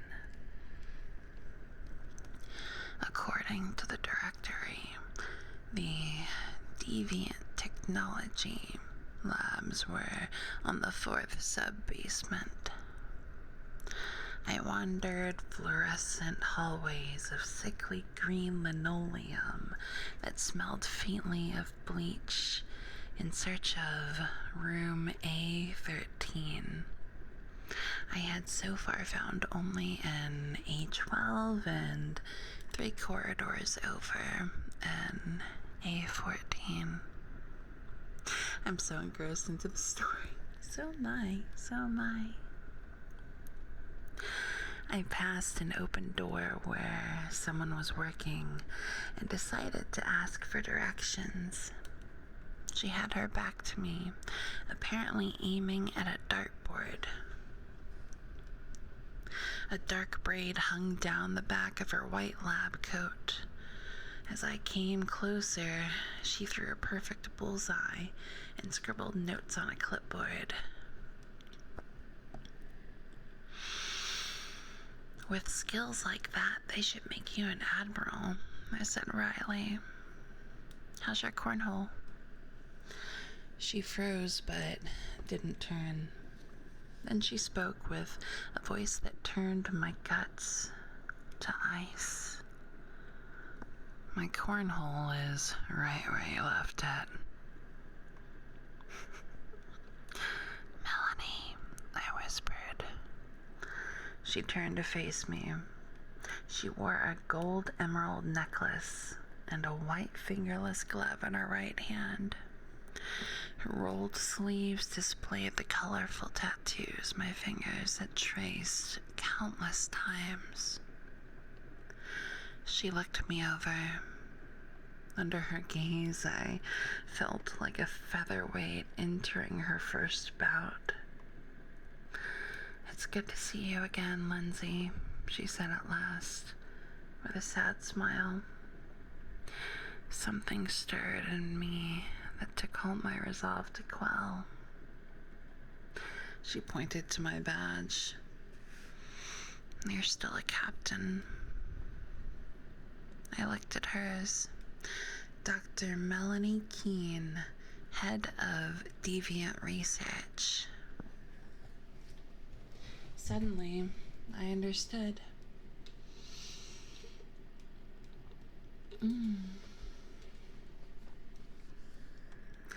This is your project. You gave the Admiral my name. But why? She glanced at me for a moment, but said nothing. She went to a table where a collection of steel darts were arranged on a silver tray. Melanie, I said, it's been 10 years, yes. She lifted a dart and rolled it between her fingers. I've been busy, she said to it. As have you. She gestured vaguely to a corner of the room where boxes of every size were piled haphazardly. Steel boxes with gold trim. These were boxes I had filled, in the naive hope they would be responsibly destroyed. All of my efforts in the last decade and the blood of 100 pugilists had served only to stock Melanie's laboratory. I turned on her. How can you still work with deviants, Melanie? She didn't look up. The way you said that word, you sound almost like Goran. Remember him? Commander Kovalik is my second now. She snorted. Good Lord. I'm serious, Melanie. I've seen the nightmares they create. We can't trust them. And what about Bodega Bay? You of all people know the lesson we learned. No, she said coldly, meeting my gaze once again. You saw what you saw. I took a different lesson from the Bay. She turned to the dartboard, but threw the dart at the floor. It ricocheted and landed squarely on the bullseye. Huh. That was some coincidence. She held up her gloved hand. I prefer to make my own coincidences. I looked closer at the glove. It seemed unremarkable. A deviant, I assume. Something you plan to give to our pugilists.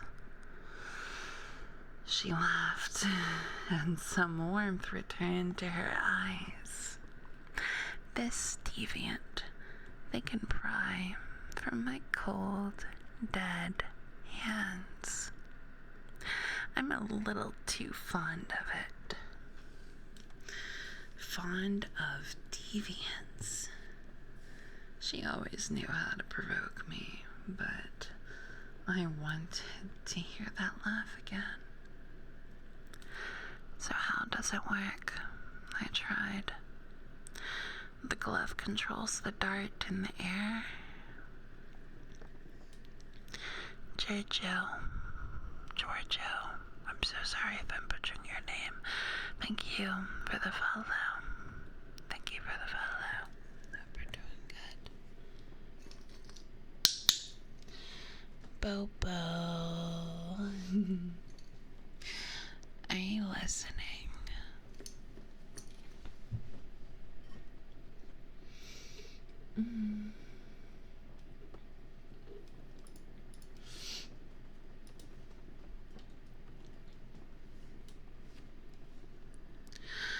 It manipulates probability. Anything you throw will land true. It's a mathematical constant of the universe, as certain as gravity, entropy, or that sharks must be punched. Just as long as you can see your target and you believe you are engaged in some sort of game. Some sort of game. Melanie, listen to yourself. War is no game. It's a minor constraint, she shrugged, taking another dart from the tray. Deviants are like people. They have their idiosyncrasies. You get used to them. But can you imagine what we might achieve with weapons like this? A projectile in a bout of combat. Should we abandon everything that makes us human?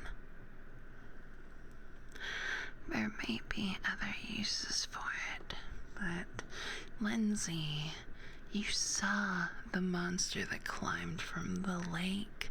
Humanity is out of time. If we're to choose between our purity and our survival, I choose survival.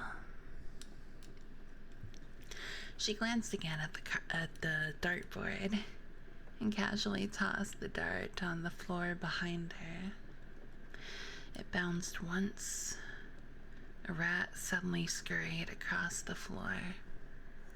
The rat bumped a tray leaning against a wall, which fell against a cart, which wheeled forwards over the tip of the dart, causing it to skitter forward. But it stopped there, several feet from the wall. A splintering sound came from the wall the dartboard was on, and a crack forked across the white paint.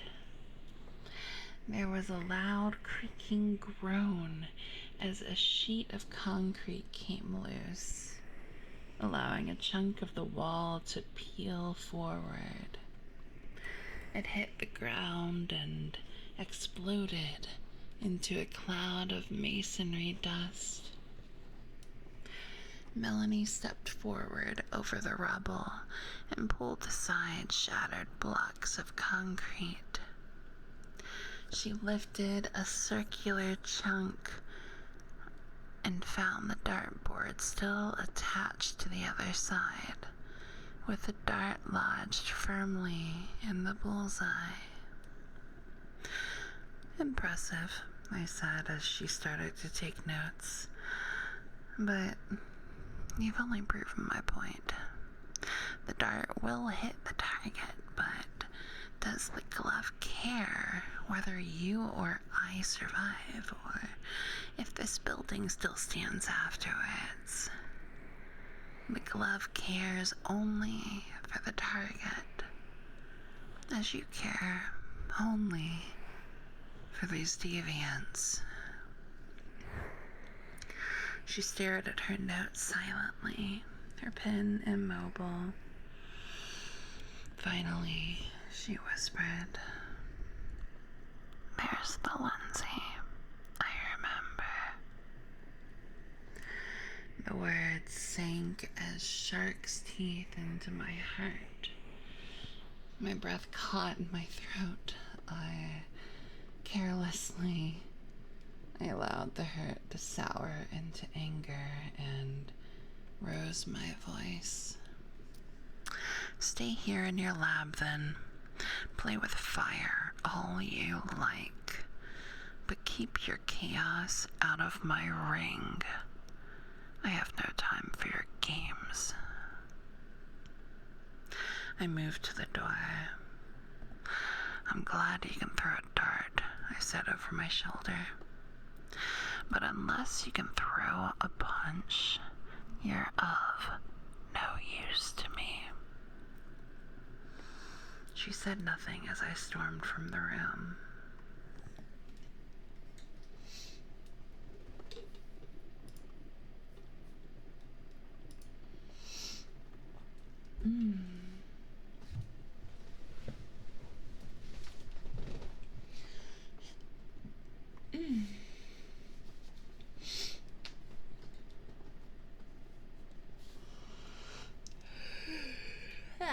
Okay.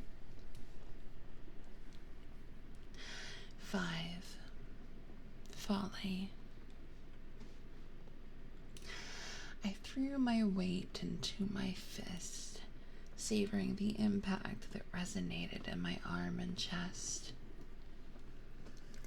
Another jab followed by a cross, hook, uppercut, and a jab that knocked a shower of dust from the top of the brown leather training bag. The successive impacts were a salve for my swarming thoughts. Emotions burned away in the acid of adrenaline. Regret for what I'd said to Melanie. Anger and humiliation at the betrayal of the center. And fear that I would again watch innocent people suffer for our carelessness when our weapons spiraled out of our control. Kovalik's face appeared from behind the bag. He gestured to the falling dust. "These center gems don't see much use." I nodded, still catching my breath, and stepped back to towel off.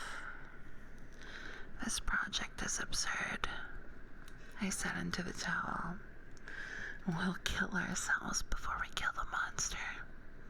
I can't allow it to go forward."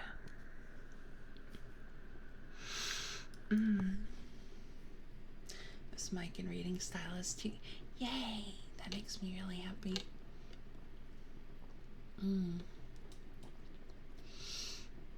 I was really curious how it would do, you know, its reception and such.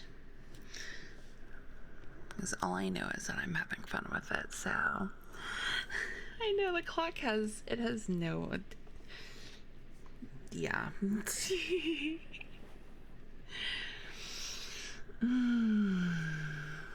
Kovalik followed.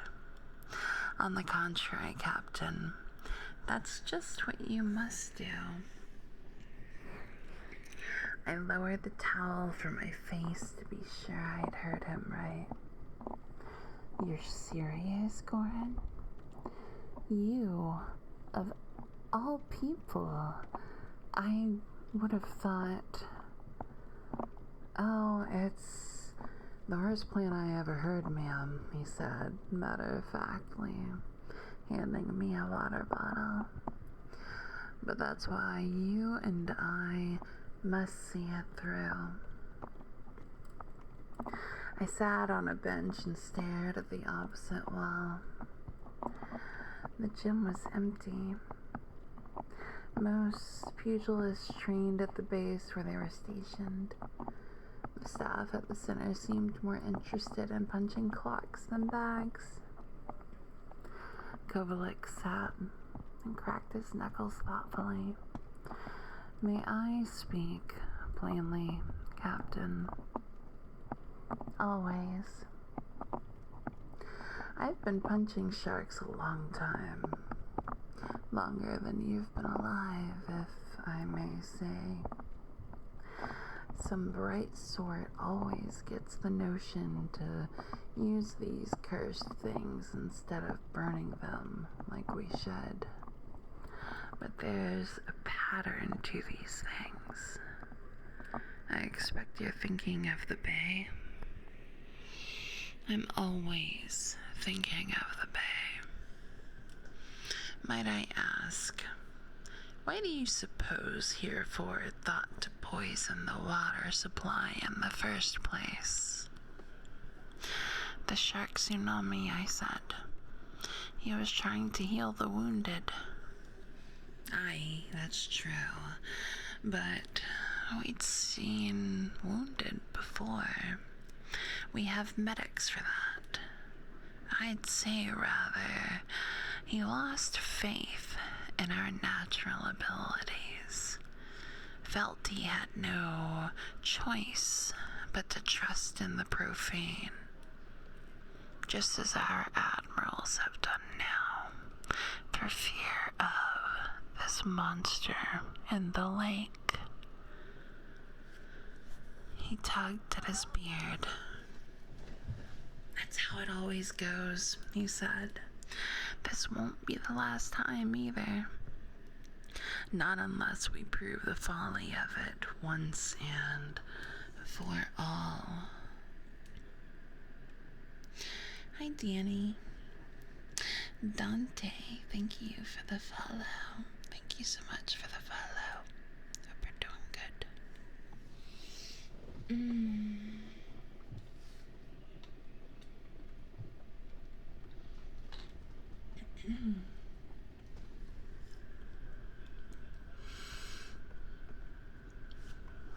If you're suggesting some kind of sabotage,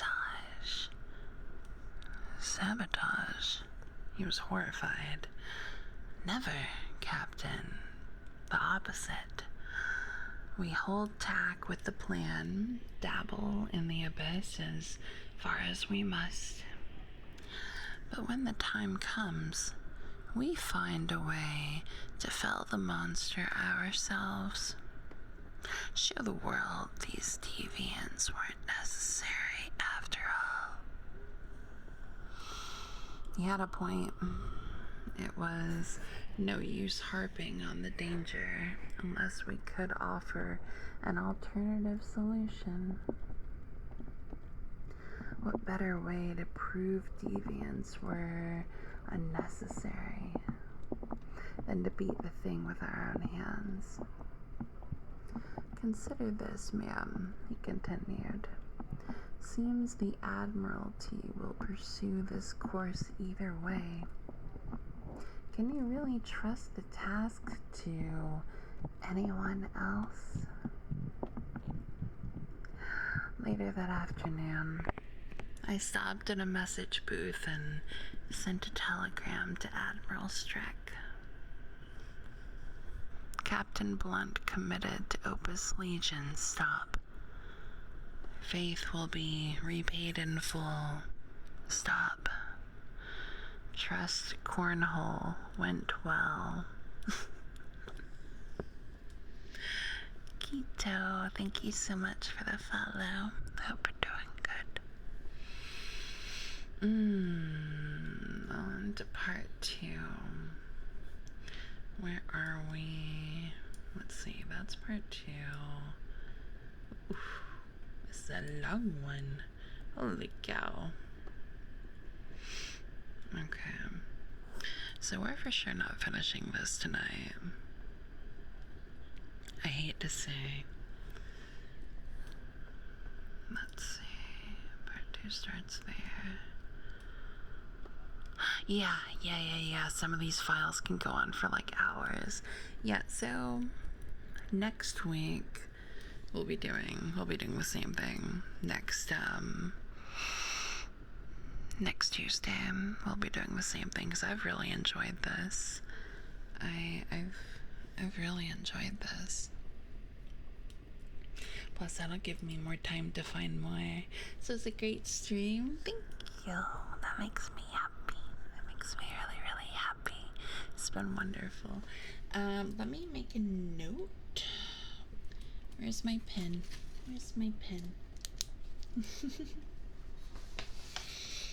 We're gonna make a note in our calendar. Okay, so Tuesday, the 3rd.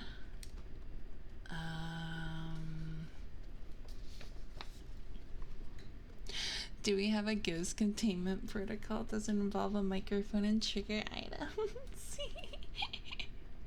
I love the new style. I'm very fond of it too, honestly.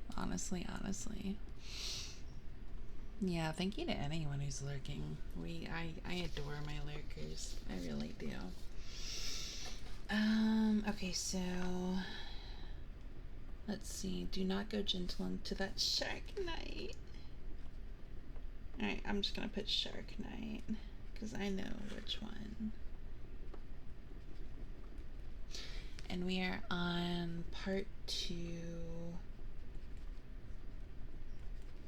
I guess like chapter 6 or something.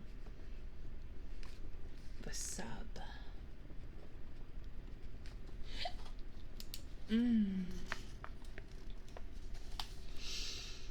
Quite enjoying it. Part 2, the Shark Night Rises. I'm actually really invested in the story. Oh my god, I'm so sorry. I had tomatoes today. They make me burp. I'm so sorry. I'm gonna go pee really quick, and then we can do our thing. Okay. I forgot that I had to pee. Y'all have that where you like you hold off that you're, you know, that you gotta use the bathroom, and then you're like, oh, it's you know, Mayday. I gotta run.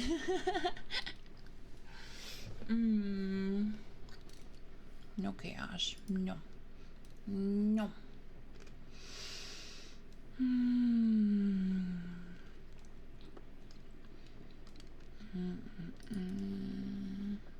It's the worst. It is. It really is. But yes, I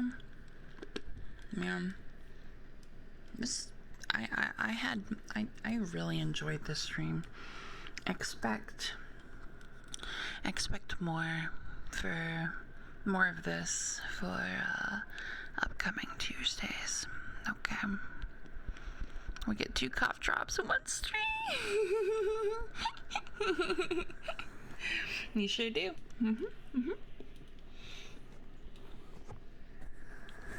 Why, Jar? Why? How come? Why, Jar? Like it? Everyone was too comfy. Ow! That was rude. Oh, sober. Did you leave the bathroom door ajar? I hate it here. Lurkamiko Mako. I'm so sorry if I am butchering your name. Feel free to correct me. Thank you for the follow. I just heard a cat. Hi. Hello. Thank you for the follow. I hope you're doing good. Karen, why the fuck are you... Why did you redeem that?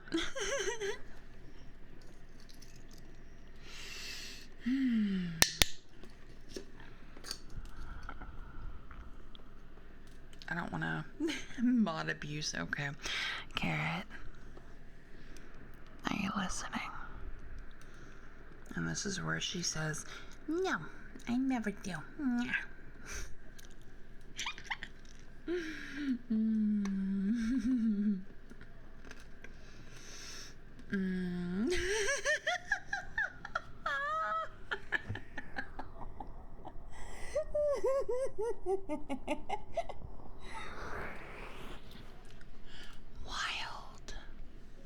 Wild.